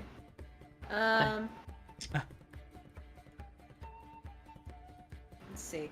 Could I get at this guy here by going through? You can just go and move here on top of this body. You can just push it aside and you can stand over it. Excuse me. This guy right here. So say you just push him over and you can just move right there. Can I actually move my own little token? You have to go select the right tool. You have to select the arrow Master, thing sir. again. Yeah. Or you can use your the arrow keys work for moving your tokens. Right. So I couldn't move any further without incurring an attack of opportunity from. You this can guy move right here. No, so yeah, you could not move anywhere now without incurring an attack of opportunity, either from the captain or 2 of the bandits. here. Okay. Well, I'm gonna go for this guy right here. This one? Yep. Okay. Then go ahead and make an attack roll. Quarterstaff. Okay. Yep. All right. So first, see if I hit. Right. Yep. Ooh, we got 19 That definitely hits. plus 6. So. That definitely hits. Nice. All right. Hit-a-roni. And what is that? That's a 7. 7 plus 4, 11. 11 damage. You bring your quarterstaff around in a twirl and just crack him in the side of the neck, and you just hear a sickening crunch, and he just slumps over. I like that crunch. Very nice. Okay, cool. So now I have a bonus. You still have your bonus action, so if you want to use your if you want to I want punch, to like crack him across the head, the first guy, right? Yep. And like hit him, and then not even look behind me and just like punch the guy right behind me. Oh, right. yeah, the back fist over the kind shoulder. of use the momentum of the swing to Yeah. like propel your fist around and like just backhand him with the fist. Yep. All right, roll an attack. Alrighty. Cool monk shit. 6. Oh wait, sorry. That was for the damage. So if I hit 14 plus 6. That hits. So you said 6 damage. Yep. All right. He takes it right across the face, and he's briefly stunned for a moment, but gathers himself. All right, anything else? Nice. That's it. Alrighty. It is Bird Boy's turn. Birdman. Boy. Kleeck will go ahead and turn to the left and swing at the guy who went after a little kobold friend. Thank you. Which one? They both did. You have 2 kobold This one friends. specifically. Okay, roll an attack. They seem to have that over there, so. Ooh, that's not as great. 14? That hits. Yes. That'd be 6 slashing damage. 6 slashing damage. All right. Anything else? He'll just do a little flourish with his longsword to flick some of the blood to the ground, turn to the captain and say, "You're running out of people here." Kind of just like scowls at you. And that'd be it for me. All right, captain's turn. I don't need any bloody help. And he just goes and kind of in anger swings at. He's gonna swing at you again after that remark. First of the scimitar.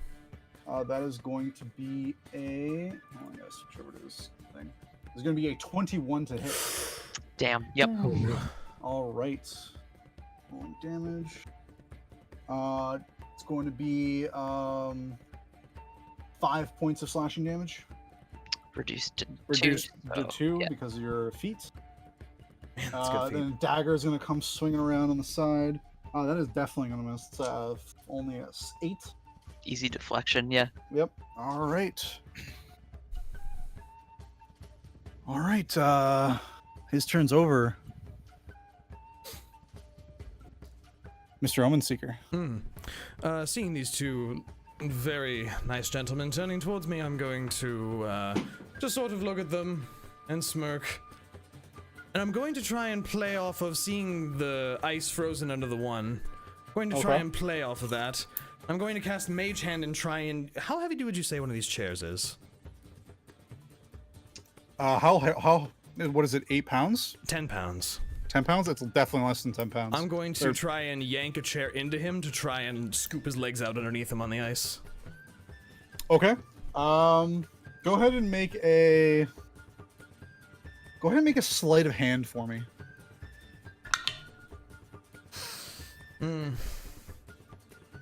Yeah, that's a tree. He kind of sees you weaving some sort of spell, and he looks around. And he sees the chair coming his way, and he just kind of like,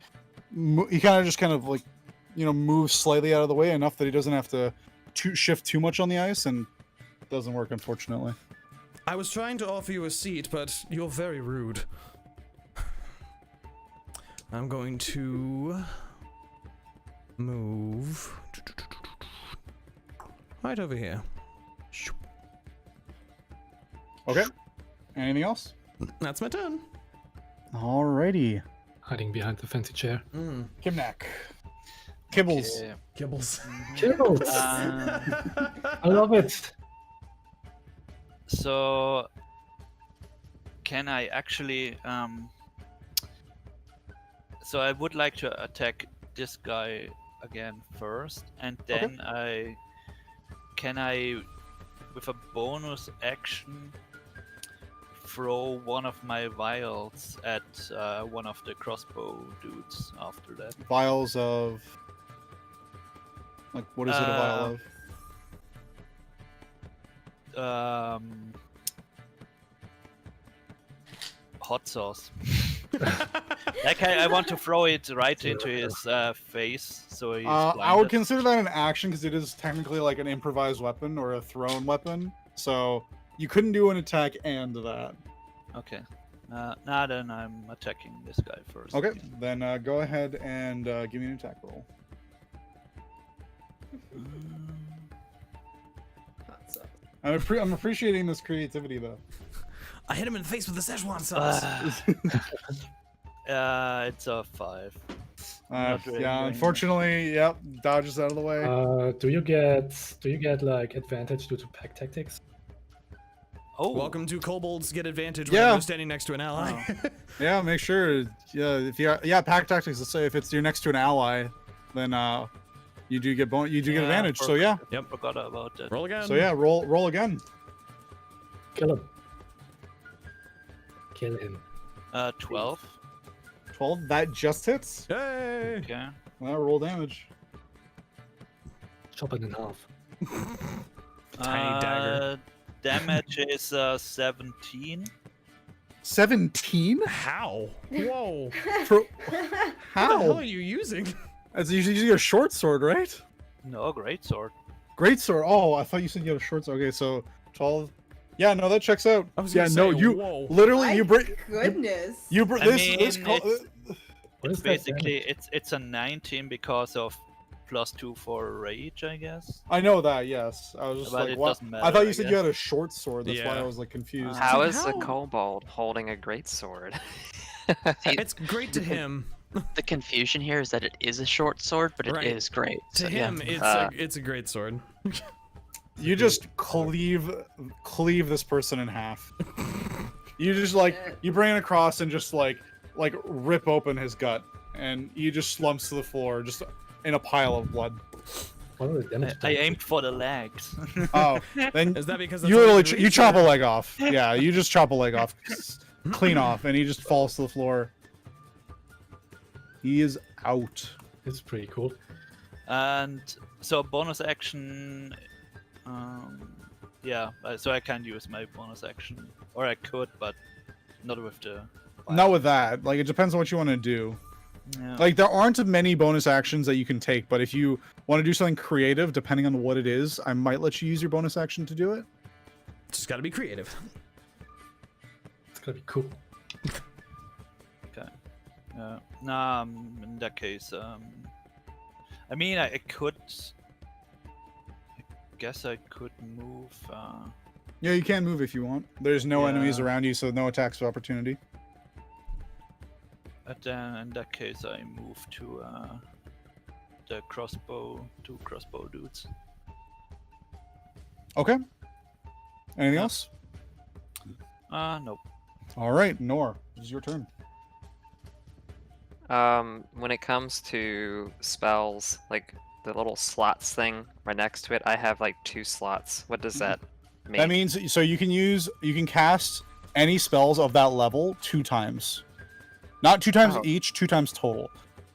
Think of it like bullets in a gun. Yeah, think of it like bullets in a gun. It's like your ammo. Oh, okay. Cantrips don't count for that. Cantrips you can cast an infinite amount of times. Okay. So. I'm looking at your. Hold on, let me go look at your character. So for your spells, so you can cast. create or destroy water, cure wounds, or ice knife. And you can cast those each. Or you can cast those a total of 2 times in any combination. Okay. Could I do Ice Knife on the 2 guys next to Kibnaak? Like 1 each? Let me just go look at this. How does this spell work again? Ice Knife. If I have 2 instances of Ice Knife, I should be able to cast 1 at each. No, you can't cast it twice. You can only make 1 action is casting the spell once. You can, before you have to take a long rest, meaning like basically go to sleep, you can cast 2 spells of that level. Oh, I see. That's what it So means. It just means I can only use that 2 times in a fight, I guess? In general. In general, just until you go to sleep. So until you actually bed down for the night and fully rest, you don't get those spell slots back. Okay. So you can cast it, and you use 1 spell slot to cast Ice Knife if you want. Does range affect its accuracy? No, as long as you're within range, and the range is 60 feet, so you're well within the range of the spell. Okay. What's the health of the 2 guys next to Kibnaak? I won't give you the numbers, but they were both. One took 5 damage. The other one took 7 damage. Sorry, 3 damage and 7 damage. Apologies. I'll try the guy. What is it? To the above Kibnaak. I'll do Ice Knife. You can, if you hold left click over something, you can ping. Just so you know. But that one, right? Okay, I see. Yeah. Okay. So go ahead and Ice Knife. Is that Okay, so it's a dex save. So this guy has to make a dexterity saving throw. And he's still on the ice too, so. As long as he's not moving, then it's not gonna. Doesn't matter. Okay. It won't matter. It's only if he tries to move off of it. He definitely failed that, so it's gonna do the full damage. Okay. So I need to roll that or what? Yeah. Keep in mind, in case you do have to roll damage. Keep in mind, that spell does have a secondary AOE effect, which would hit Kibnaak if you used it. Oh. If you use well, it. I mean, I already casted it, didn't I? Oh, I mean, yeah, but I mean, I'm not gonna be that stringent. I'm gonna let you take it back because you don't know what the spell fully does. So what it does is you create a shard of ice and fling it at one creature within range. Make a ranged spell attack against. Oh, so you do have to make a ranged spell attack. On a hit, the target of your spell takes 1d10 piercing damage. Hit or miss, the shard then explodes, and the target and each creature within 5 feet of the target must make a dexterity saving throw. Mm. Oh, dang. So that means Kibnaak would also have to make one, so he could potentially get hurt from the spell. That's a tough one. I can't really do anything else from where I am except heal myself. I mean, you can just walk over there. You can just move. You did enchant your staff, so it does. You can move through teammates I mean, freely. if you want, just do it. I'll be honest, it could potentially kill you. It's elemental damage. It's not physical, so You your can't rage block will it. not prevent. So yeah, you can go from here, like this. You can go right up to that guy. You can just walk right up to him. Okay. And you can smack him in the face. If you I want. feel like I should do that since he's by his lonesome over there. So, Okay. I'll move over there and use my Shalaga. Mm-hmm. Shillelagh. Shillelagh. All right. So roll your d20 to see if you hit. Okay. Then add your modifier to that for the attack from. It'd be the Shigala +5. Yeah, right? +5. So you get So that +5 was- to the roll. That's a 10. A 10. Unfortunately, that does miss. Oh no. Okay. So, anything else you want to do? I don't think I can do anything else. All right, then, ending your turn, Gasz. It is your turn. Okay. I am actually going to attack Big Pirate Guy. Big pirate guy. All right, go ahead Yeah. and roll an attack. Can I roll with advantage since pack tactics? Yes, you do have advantage from pack tactics.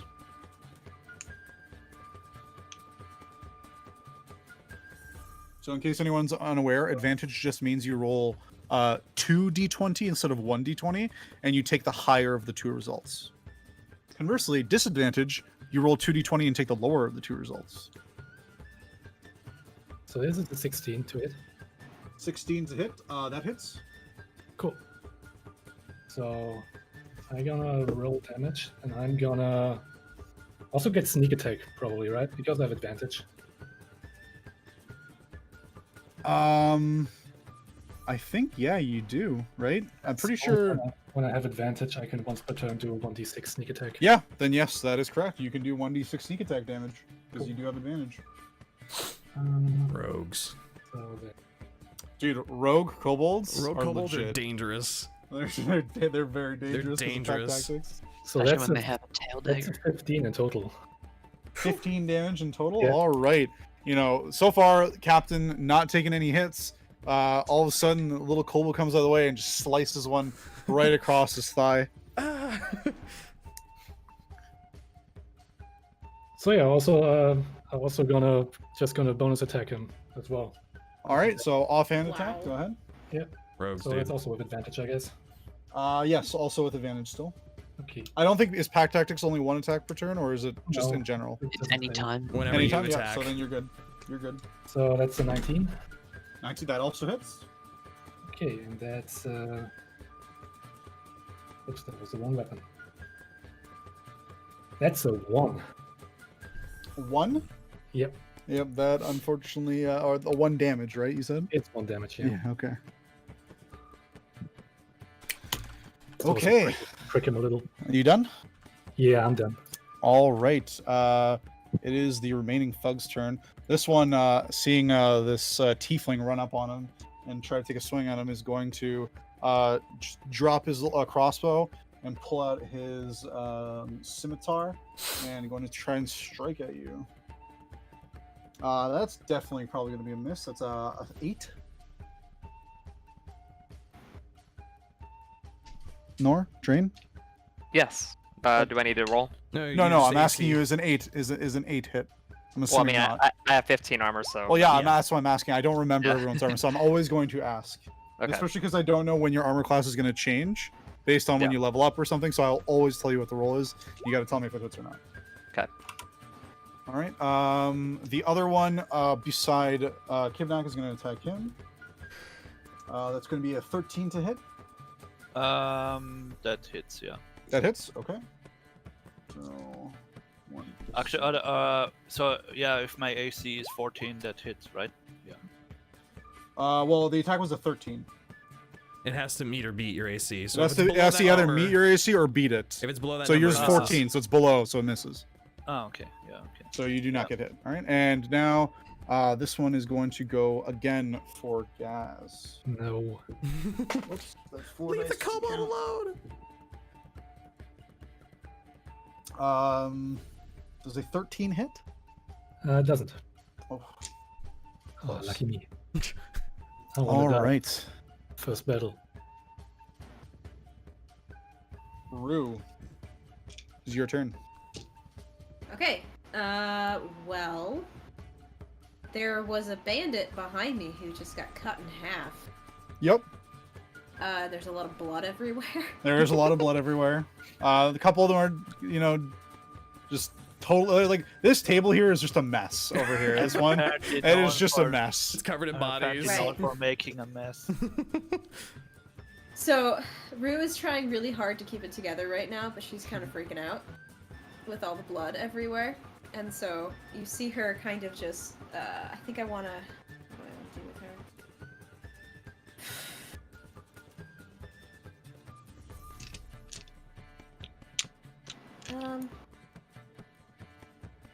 I think I'm gonna move her. What just happened? Where you go? I don't know, where did I go? Oh, did you send yourself off into the Behind the ether? inside the I was corner. under Oh. one of the bodies. Yeah. So here, I'll just clean up the bodies here. Let me just clean up these bodies real quick. There we go. The ethereal Whoopsie. janitor. You see her just step onto a body and then just disappear. Okay. She's gonna have basically like blinders on. She's gonna go straight for probably the captain. And she's gonna attack him very aggressively. Not with her staff this time. She's gonna go for 2 unarmed strikes. Okay. So Go ahead. one main and then. Wait, where did you well, go? Where did actually, she go you again? She's you underneath disappeared. me now. I disappeared again? I'm Are right you here. underneath? She's, Wait, where she's is she? under the captain. I'm right there. I in don't Are the you see her. middle. underneath the captain? No, you're underneath the there you captain. There you go. Oh, Don't get underneath the captain. Punch him in the dick. you know, Alright. we're gonna persuade him in other ways. But yeah, he wasn't there when I moved my thing there. It's okay, I it's okay. swear. So yeah, we're gonna go for it. But I am gonna do bonus action first. There's a bonus action I can do where I can mark my target. And basically what it does is mark one creature within 10 feet of me.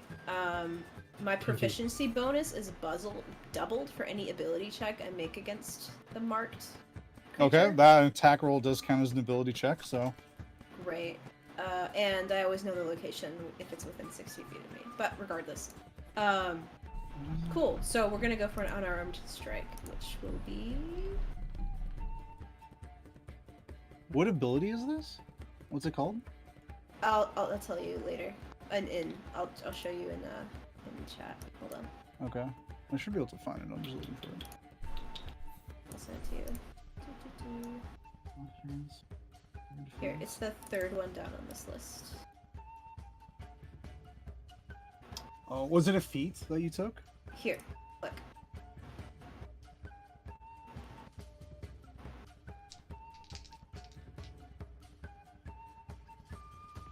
Okay. Why is it not showing up on your character sheet? Weird. Okay, whatever. We'll look into it after. Okay. So yeah. Where did my roll go? Okay, so I rolled 9 plus 6, so 15 for the unarmed strike. 9 plus 6, 15. That's. One sec. That just hits, yeah. Nice. Cool. Roll damage. And damaged 6. 6 Well, damage. actually, does my +4 double with that marking, or? No, it's ability checks, not damage rolls. Damage rolls are Okay. not considered ability checks. Got it. Okay. And I think that's probably it. Alrighty. Bird is the word. Given this guy just got a dagger shoved into him, and another person just got their leg ripped off, I'll turn to the captain and say, "I told you your numbers are getting low," and then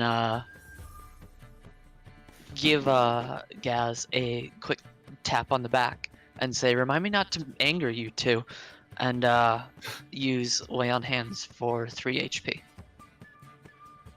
Alright, so you heal, which one for 3 HP, Gasz? Healing Gasz for 3. What? Really? Yeah. It's so nice of you. Alright.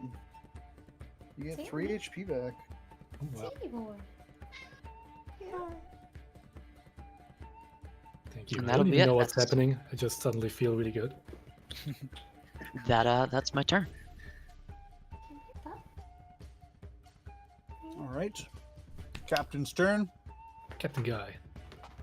Captain Man. Not too happy with that kobold for making a swipe at him. Uh-oh. So he's gonna take one attack. He's gonna take one attack with the scimitar at the Uh-oh. kobold. That's why I did that. Because I figured I don't know if I can kill this guy on my turn. There's a 15 hit. It just hits, yeah, it's exactly 15 armor class.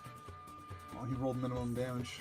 You take 4 slashing damage. Ooh, good thing I got here. Because, One health.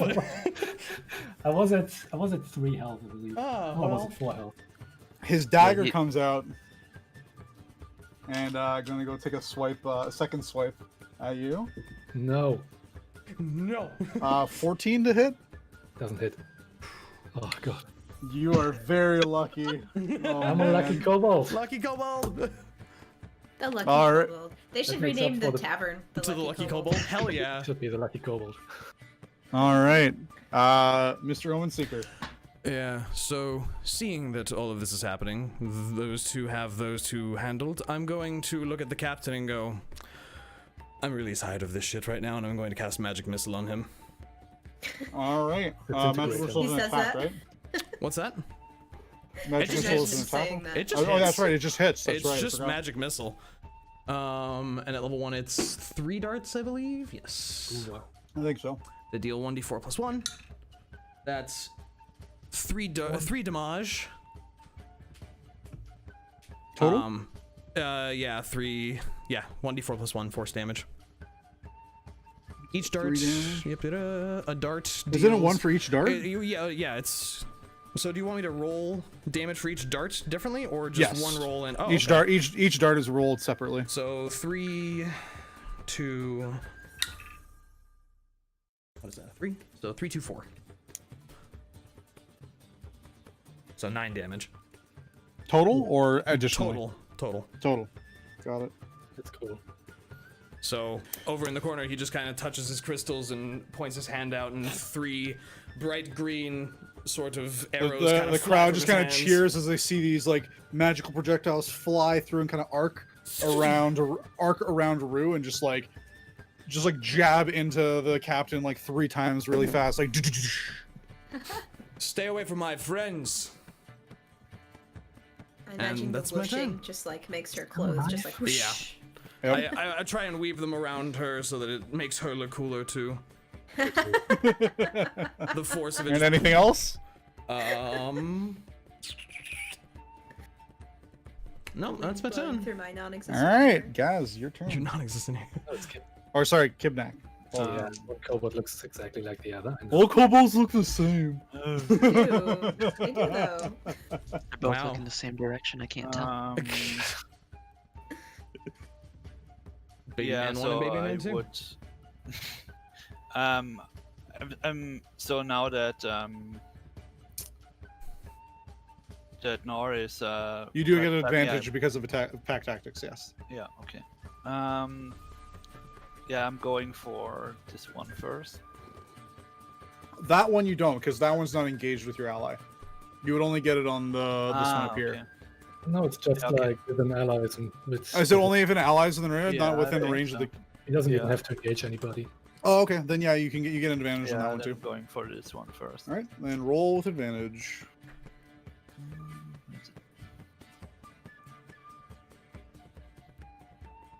Uh, 14. Ah, it's an 18. Sorry. 18. All right. Yeah. That definitely And- hits. Damage is a 7 plus 2, 9. 9. 9. 9 damage. Yeah, you bring your great sword, great in quotations, down across him, just across the chest, and he just like falls over back onto the table behind him. He's out. Yeah. Can I use my bonus action to attack this one? You can't use your bonus action to attack. Ah. Not unless you have an offhand weapon, which you don't, because you have a two-handed Yeah. weapon. Okay. All right, that's it. I think I am moving to the captain.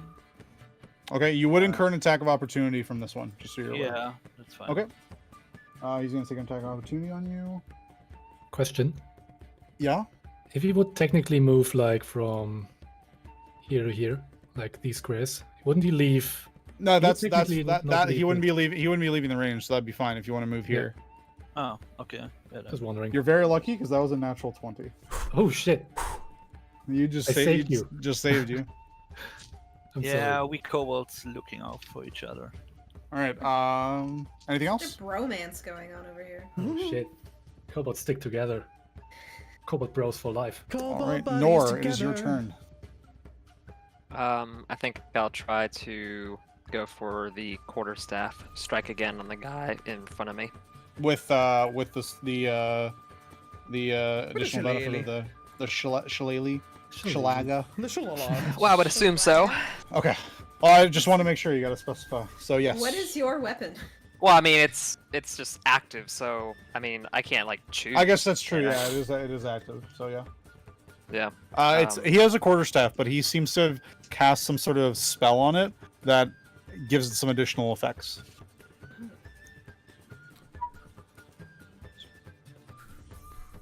I rolled an 11. I had 5, so 16.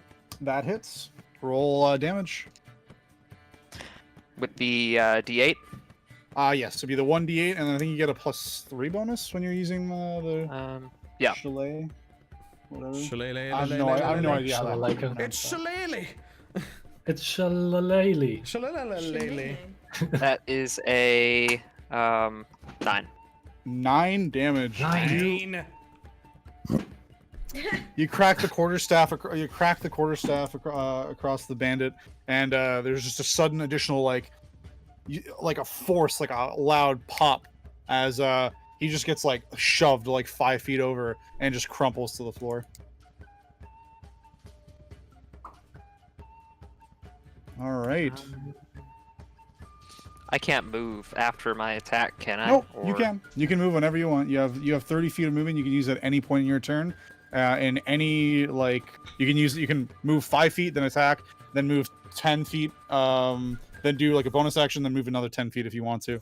Just as long as you don't exceed 30 feet in a single turn. Okay. Because I'm very low on health, I think I'll just move a bit out of range, like,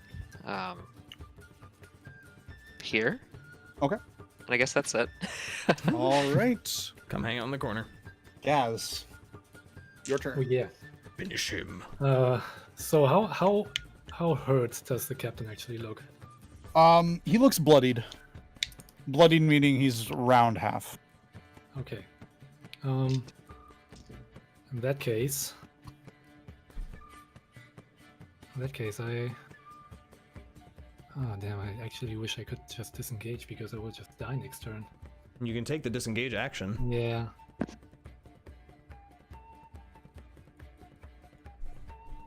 Actually, yeah, like being like this close to getting knocked out, only because like he got healed before. He's kind of getting like a little bit more nervous, being like in the middle, like in the thick of the fights, and actually disengages. Okay, disengage, so no attacks of opportunity on you. Yeah. And can I go through this window or something? Can I go in this room and is this window open or something? Are you? He's Do breaking you out. want to? Do you want to dive into this room, or do you want to like bust out the window? Actually, The window Oh, no, is. since I can actually go this direction as well, so it doesn't matter. I don't have to be like out of the window. Yeah, you can go anywhere. You can really go anywhere. No attacks of opportunity. So Yeah, okay, then I'm gonna go. You book it up the stairs. You can go in another room. You can hide wherever you want. I think I'm gonna just go up the stairs and behind Kleeck, so none of them can reach me. Just gonna vault under his legs and. Okay, so up the The stairs. stairs. Got it. Yeah. Anything else? No, that's my turn. Rue, your turn. Alright. Well, it's just big guy and his one little minion left, right? Yep. Okay.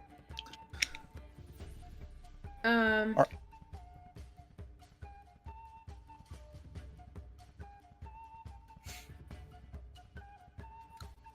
gonna go for 2 more unarmed strikes against the big guy. All right. Give And me by your 2, I attacks. mean 1 main action and 1. Yeah, I know what you mean. Yeah, attack action, then bonus action. Yep. Attack So action. first one, oh, I rolled a 4, but that's 4 plus 6 plus 6. 16. 4 plus 6 plus 6. Mm-hmm. How is it plus 6 plus 6? Like 4 is your roll. And... Because I still have him marked, so I get double the. Oh, that's right. Yes. Yep. Got it. And you said the 4 plus the 16. Yeah, that hits. Great. So that's Great. 6 in damage. And 16. then How much damage, sir? 6. 6 damage. All right. Alright, then I'm gonna go for another one for my bonus action. Yep. Ooh, I only rolled a 5, but it's 5 plus 6 plus 6. That's 15. That hits still. Great. And I hit for 5. 5 damage. All right, he's not looking too good. All Can I right. still, if I don't choose to move before I attack, can I move after I attack? Yeah, you can move at any. You can move and attack in any order you want. You can even Okay. like attack, move, and then bonus action attack if you want to. Okay. After Rue makes those couple of strikes, she's gonna kind of walk. She's just kind of sees a little bit, and she's gonna go walk towards the left side of the room, just like she's trying to distract herself from something. Okay. So Attack of probably- opportunity. Oh Yeah, yeah, there that- might be that. There would be an attack of opportunity from the captain. That's fine. Scimitar. Oof, that's a pretty good roll on his part. That's gonna be a 21 to hit. Yeah. So that's gonna be 7 points of slashing damage. Okay. Where can I put that? You can just change it in your character sheet if you want on D&D Beyond. Oh, I see. Okay, got it. There is also a little health bar thing in Roll20 as well, if that helps. Yeah, I can actually set that up. It can actually be set up, but I need to figure out how to get the tokens to actually save the way they're supposed to be. Unfortunately, they're being dumb.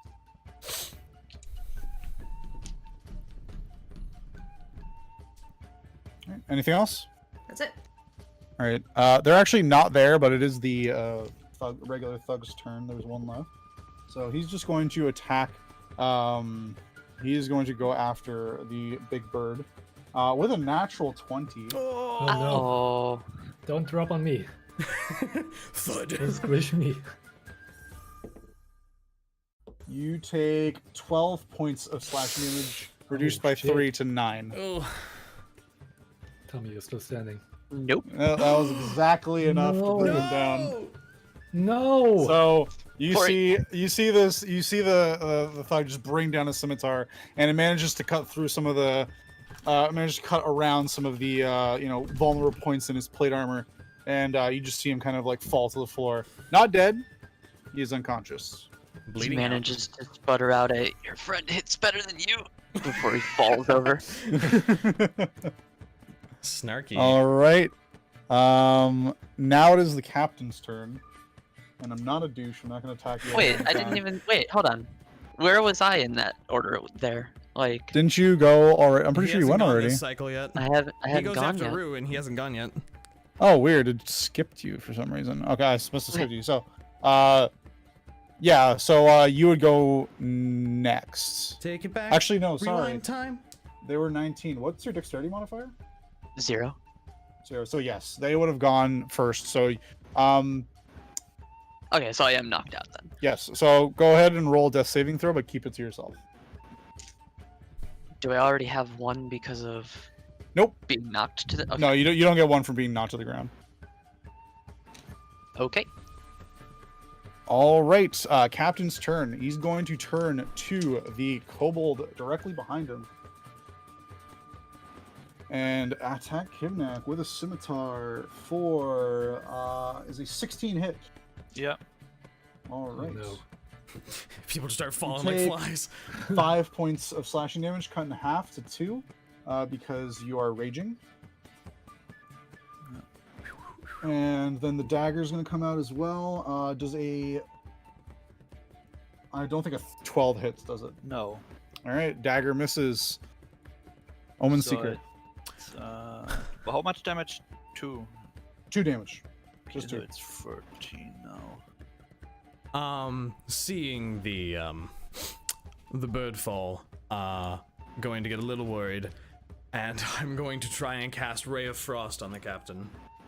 All right, is that a saving That throw is or a attack. attack? Okay. Natural 1. No! Yeah, that unfortunately misses. The Ray of Frost just goes wide and hits the wall on the other side. Anything of the room. else? Nope, that's all I can do. All right, Gasz or Kibnaak, your turn. Question: now that Kleeck is unconscious, if I move over here, do I still get pack bonus or? There's no one in melee range that's threatening him, so no. Yeah, I don't actually. You don't. He technically doesn't count because he's not like in combat. It's only people that are engaged within 5 feet of them. So. Okay.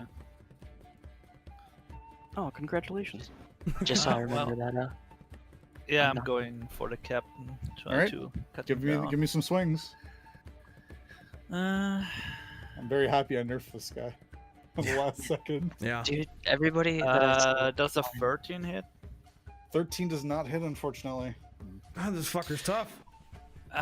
He's getting desperate. He's surrounded. Most of his men are dead or knocked out. So I haven't. Just another question. So I was here, and if Rhos would have stayed here, no, they have to be within melee range. Your ally has to be in melee range. Your of the ally enemy. has to be within melee range. yeah, if she would say If she That's moved not 5 here, feet, if she though. that's not 5 feet. She has to be here. Yeah. Oh, okay. All right. Yeah. All right. Anything else? That dice goes to dice jail. Taldren? I guess I can do a bonus action. Yeah. If there's something you want to do, what do you want to do with your bonus action? Oh, I can attack. Well, what could I do? There's really not a lot to do with bonus actions for most Yeah, people. you don't really have any bonus actions to use unless you just want to try doing something creative that I could maybe let slide.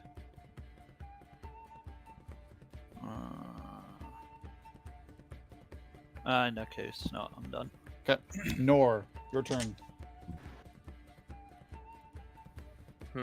So, in case you're wondering how healing works, if he is down and you heal him, he will get back up. Okay. I'm pretty sure that was going to be one of your questions. I thought Gasz was down, not a. No, Kleeck's No, down. Kleeck is down. Okay. Gaz was gonna go down, but I had Yeah. lay on hands him before. Yeah, Paladin he got healed for a little bit, just enough for to let him take another hit. Paladin Yeah, down. and then you go down. I feel so bad. I'm gonna, it's I'm fine. gonna avenge you. Everybody that I dead. saw talking about this fight Yeah, I know. says that this can go murderously wrong for They the party. can. So- I can tell you that I have, for good reason, nerfed the Yeah. bandit captain. So say, keep in mind, we are a team of 6, and we are hurting. Like This actually is a crazy ridiculous. combat. I didn't look at the stat sheets because I'm like, oh, whatever, they're just like regular dudes. I look at this Except guy, I'm for like, this guy. huh, you know, I'm not letting that slide. All right, what you doing? Could I, if I were to move over here, I would still be able to touch Kleeck, right? Yes, but if you're using Cure Wounds, I don't think you have to be It's in a- melee range. It's a It says the Draeneth. creature you Touch touch. power. Oh, Yeah. touch. Okay, then yes. Yeah, that Healing- would be close enough. You can touch him. Cure Wounds Touch is it. the touch one. Touch it. Healing Word is the one that's ranged. Healing Word is the one I'm thinking of. Yeah. Touch. So yes, you could touch him for Cure Wounds. So if I do that, it says it's plus my spell casting ability It modifier. automatically calculates it for you there. Like you don't have to worry about that. Just read the spell. Like in the actual in your character sheet, it gives you the total. What, an 8 plus 3? D8 plus 3? Yep. Yes. Okay. That's already calculated for you. So just okay. roll 1d8 plus 3. All right. That was a 6. Nice. So So you get nine. 6. You're 9 health. Bam. So, bam, you're up. Hey, time warp. Back to 9. Thank you. Anything else? What's his total health? 14. So you Okay. gave him more than half. Okay, cool. It doesn't seem like I can do anything else, so I will just sit tight. All right. No, well, hold on. I don't want the captain to be able to like attack all 3 of us at once. Like he has to choose. Well, he already has. Oh, a you choice can't. between There's 2. no way to do that. You can only target one person. That's it. Yeah. Like he has 2 attacks and he can target separate people with each attack, but Okay. or use them both at the same target. But he Can I- can't attack multiple people at once.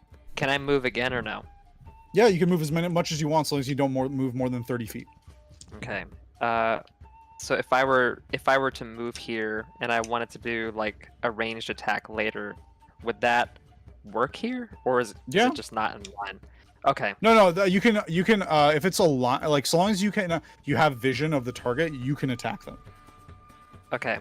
I will move here then, and Okay. I'll end my turn. All right. Gaz. So, Gasz, seeing This Kleeck go guy to down. the turn order. He's like deleted the one. Okay. Get deleted. So seeing Kleeck go down, and since he considers him the leader, he gets like a burst of courage and actually gets really angry at the captain, and it's just fuming, and it's just like, you will pay for that, and he takes a sword and basically vaults over Kleeck and Okay. jumped right at the captain, like. Okay. You can. We'll just say you moved. You'll end up in one of these two spaces. Yeah, it was just So- for flavor. Yeah. So just pick whichever space you want to move to. Yeah, the top space. Go this way. What a very flavorful attack. Okay. Go ahead and make your attacks. Yeah, I'm gonna do it with advantage. And we're already past 4 o'clock. This is a long session. Sorry, guys. It's Wanted to get through the combat at least. We're almost there. Almost there. Kill this bitch.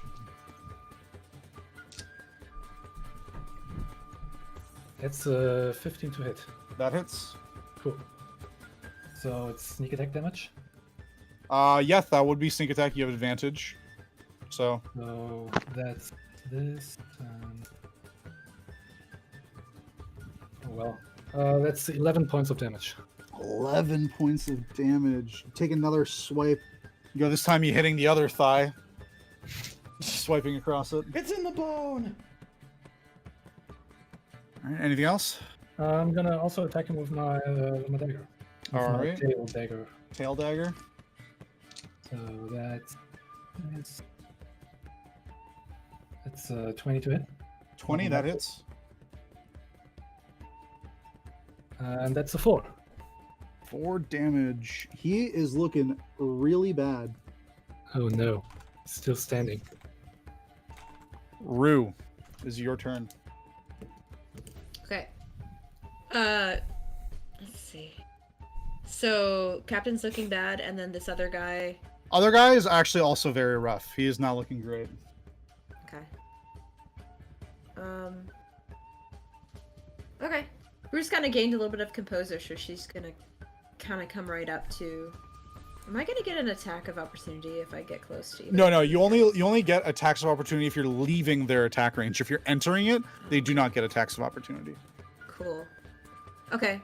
I'm gonna go full force with a quarterstaff strike. on All right, Captain. give me that attack. 6 plus 6 plus 6, so 18. 18 hits. Great. Damage. Ooh, shit. 11. Wait, it should be 7 plus 4 plus 4, so 15. No, it does not doesn't affect increase your damage. damage. Oh, Doesn't that's right. increase Sorry. damage. 11 then. 11 damage. You come up behind, or actually, I'll just say it. How do you want to do this? Yay! You got- Copyright got- that, that's good. That's what they do in Critical Role. They cheer. Yeah. Yeah, they cheer. I'm gonna do this as well. So how do you want to finish him off? Well, I'm kind of hoping that he was sort of distracted with the other guys. and I Definitely wanna distracted just- by the kobold that came flying at him. Yeah, so I kind of just want to come up from behind very quietly, almost just kind of walking instead of like running, and just smack him across the head with the quarterstaff. All right, Just you crack him ting. across the head, and you just hear a crack of you hear skull breaking, and he Yeah.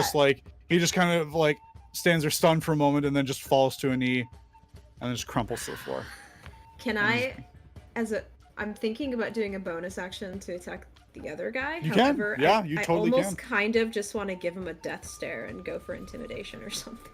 I'll let you do that for a bonus action if you want to intimidate him to run. Yeah, sure. we're gonna win anyway, so I'm gonna go for that. Okay. Action So economy. roll intimidation for me. My You turn to this intimidation guy is and you not just good, look at though. him. If this fails, it's gonna be like super. I'll say because you got the killing blow, and he's watched all of his other friends literally be slaughtered around him. You got advantage. Right. Yeah. Well, I got a 12, and it's +2. Roll again. So roll again, and if Roll the again. result is higher, that's the one we're going with. Okay. 9. Okay. So so you get what did you say 15 total? Yeah. Well, no, 12 total. What? 14 total. 14. 12 plus 2? Yeah. Okay. Yeah. No. He looks at you and he's just fear in his eyes and he just bolts. He just starts running. You think you're successful and come his turn, you just see him run. Are you gonna take an attack of opportunity on him? No, I'm gonna let him go. You're just gonna let him go? Is okay. Kleeck Yeah, gonna he take just an attack of opportunity on he just bolts out the door double Kleeck speed. will. Oh, Kleeck will? Okay. Kleeck will. Sorry, I forgot. Yeah, you're in range. Kleeck, you're gonna make an attack of opportunity? Okay, go for it. Fuck this guy. Uh, 15 plus 9, 19. That hits, yeah. Oh god. No 9. witnesses. 9 damage. You 9. see him start to run, and he just seeing like what Rue did to his leader, and he starts to make a run for it, and you just bring your sword down just across his back from just like shoulder to hip, and he just like falls on a chair, like tumbles, and then just like plops. Oh god! Oh, God. I stretched him out, and he Stretches just into a plops. black hole. He just plops right in front of Clank, the bouncer in front of the door, the animated armor. Alright, Half Ogre and Bouncer are still there. Yep, Watching all They the- didn't do anything. Yeah. Yeah, I was they did not. They did not join in. They were watching the fight, but they did not join in. Yeah. I was gonna say Quick was gonna give like a half mocking salute to the half ogre and say, "Useful as always, bud." Oh, Man, you hit that guy so hard his token distorted. That's good. And that's with that. Combat is over. I'm Nice. Things calm down. immediately- The entire crowd is cheering, and they're all super into it. and everything is full of Clearly, blood and- clearly, violence is nothing that's new around the Elfsong Tavern or Baldur's Gate. I'm going to snap to make Aura vanish, and I'm immediately running over to Rue. There's going to be some additional people in the ensemble of the ghostly singer, I guess, after this. Hopefully not. Oh. I have a singing voice. Now it's an ensemble. Like a 20 choir in the background now, from nowadays. Just Can I them groaning, just like, oh. Go ahead, Drain. So, what were you gonna say something, Drain? Can I cast spells outside of combat Of course, whenever? yeah, definitely. Okay. So Nor breathes a sigh of relief and pain to himself and kneels to the ground and casts Cure Wounds on himself where he was hit by the bolt and Okay. pulls it out beforehand. No, he rather heals rough- the wound around the bolt. Yeah. All right, magically you kind of Um, heal the wound. It just stitches itself up. You can he go ahead and just, roll for your healing. D20, right? No, you don't. It's just healing. You don't roll for It's it. whatever You just roll for the healing. You don't roll Yeah. to see if you heal. The spell It will just tell you works. how much it heals. Oh, but I use a D8, right? Yeah, Yes. 1d8 plus 3. That's how much you heal. That's how Okay. much you heal. That was an 8. Ooh, nice. So 11 health. So that's 11. like full health. there you go. I'm immediately just putting my hands on Rue's shoulders and just kind of getting in between the party and her and being like, "Are you okay? Is everything okay?" Yeah, for a second she was like filled with adrenaline. Now it's kind of starting to come down, and she got hit with 7 damage, and Yeah. her HP is only 11. So Yeah. she's like, "Oh shit! What did she get hit by? What was it So- like? Pretty sure you got hit by the captain once. So the I think. sword. Right. So the captain, just so you know, actually has 3 attacks per Yeah. turn, not Holy 2, shit. and has an ability that once per turn can increases AC by 2, which Oh would have my made a lot of your God. hits not hit. Wow. I think he's got a So I just 17. took away that and I made him have only 2 attacks Level because I was 1 like, boss fight. level boys. 1, that's ridiculous. Yeah, Well, 2 and maybe, we're- but yeah. We're also an oversized party. Like, what the? Yeah. Why? Yeah, I don't. So I did change it. This encounter was supposed to be 7 thugs, the 7 like normal thugs and the captain. I made it 8 and the captain. I had not looking at the captain's sheet, and then when I looked at it, I'm like, Hey, he's just a captain. I Excuse mean, me? whatever. I was just looking at that like, there's no way that would end in somebody dying for sure. Yeah. I'm not doing that. So did Rue get hit with like a sword? A scimitar. A scimitar, He had right? the So she's curved probably got a sword. pretty big gash. Curved going on swords. somewhere. Yeah. Theraden just rips the bolt out of his shoulder and is just trying to make sure Rue's okay. She kind of puts her hand to the gash, and there's a lot of blood. So she probably needs to sit down. Like, she doesn't even really respond. She's just kind of like looking I'm at the gonna blood. At this mage point- hand a chair over for her. At this point, Alan, the proprietor of the establishment, kind of comes over and, just, nods to you all. Well, thank you for taking care of that group. It looked like there would have been lots of trouble. They were was lots of trouble. Well, you took care of it handily. Generally, I would have had the boys there step in, kind of referring to the half-ogre and the animated armor. But they're on order. They only deal with problems if they attack staff. Sorry about that. Oh boy. Okay. Wow. You're all wonderfully hospitable. Terrible security. Baldur's Gate isn't the most hospitable. Isn't the most hospitable city. Noticed. Can As we it get were. some bandages or something? Of course, I think we have. We always keep a small bit of supplies on hand. Thank you. And he just kind of like whistles and motions to one of the waiters, who just nods and goes off towards the back, quickly coming back with what looks like a little like kit to help with wounds. You don't actually heal anything, but it does like stop the bleeding and make you a little bit more comfortable. So anyone who's hurt, fixes that up. I think I need another ale after that. So, Gasz, on the other hand, he will just check on Kleeck real quick, being like, "Oh, Master Kleeck, I'm so sorry. I hope you are all right." I don't know who Master is, but yeah, no, I'm great. That was great. And I am he goes happy ahead to and hear. pats you on the shoulder. I saw you go down. I thought you would be dead. Wouldn't that Nora be a blessing? Nora approaches and says, "Glad to hear it." But he goes ahead and pats Gaz on the shoulder twice, and I'll just go ahead and spend the last 2 on hands, because I'm pretty sure Gaz is still bleeding. Yeah, Gasz doesn't look really fine, I guess. But he's certainly more concerned about you at this point. So, some of the patrons have started to kind of like gather up the corpses, and you do see some of them start to rifle through their belongings, see if there's anything worth taking. My goodness, this place is... I'm going to stop anyone before they get to the captain. I'm going to go through his shit because he Captain's was the... currently like between you all, so no one's Yeah, going near them. I'm It's just going kind of the to- bodies on the outskirts. I'm going to look at what he had because he hurt a lot of people. Okay, easy enough. You don't even have to do too much searching. Inside, tucked into one of his vest pouches, you do find a coin purse with 32 gold pieces and Wow. 15 silver pieces. Wonderful.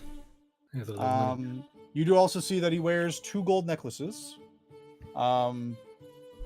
and a blackened gold ring with a white pearl set into it. I will take On all one of those finger. things because they are nice and shiny.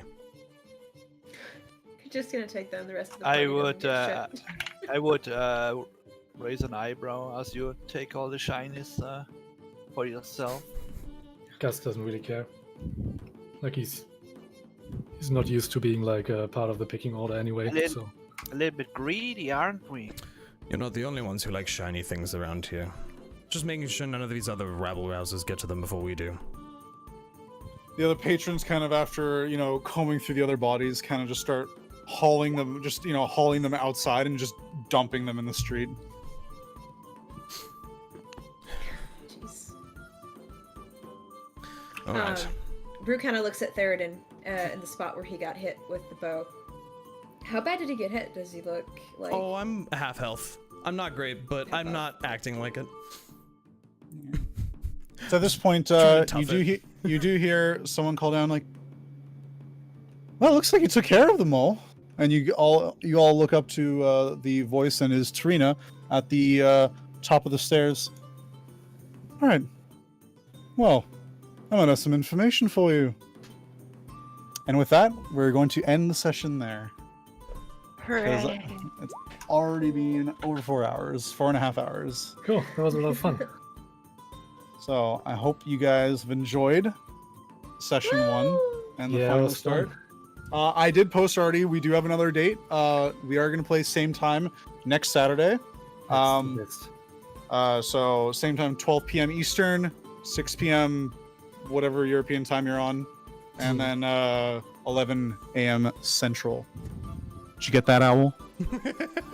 Oh, sorry. Ooh, am I too late for my part? Ooh. Q. Can we get Q? Alrighty. Yeah, Cool. awesome. That was Looking forward great, to you that. guys. That was a lot of fun. I wish I would have searched some of the corpses as well. I completely. You guys weren't too quick on that, and the rest of the patrons were just eyeing them, so they just started to jump on it. You didn't stop them. And thank you everyone watching on Twitch. Really appreciate all of you. Yeah. First session of this new campaign. It's gonna be a fun time. Descent into Avernus. Avernus. New one shot. Do one shot. It's gonna take anywhere New between one 1 shot. month and 5 years. So we'll see you guys next week. Same bad time, same bad place. Have a good one. Oh, don't call your stream bad.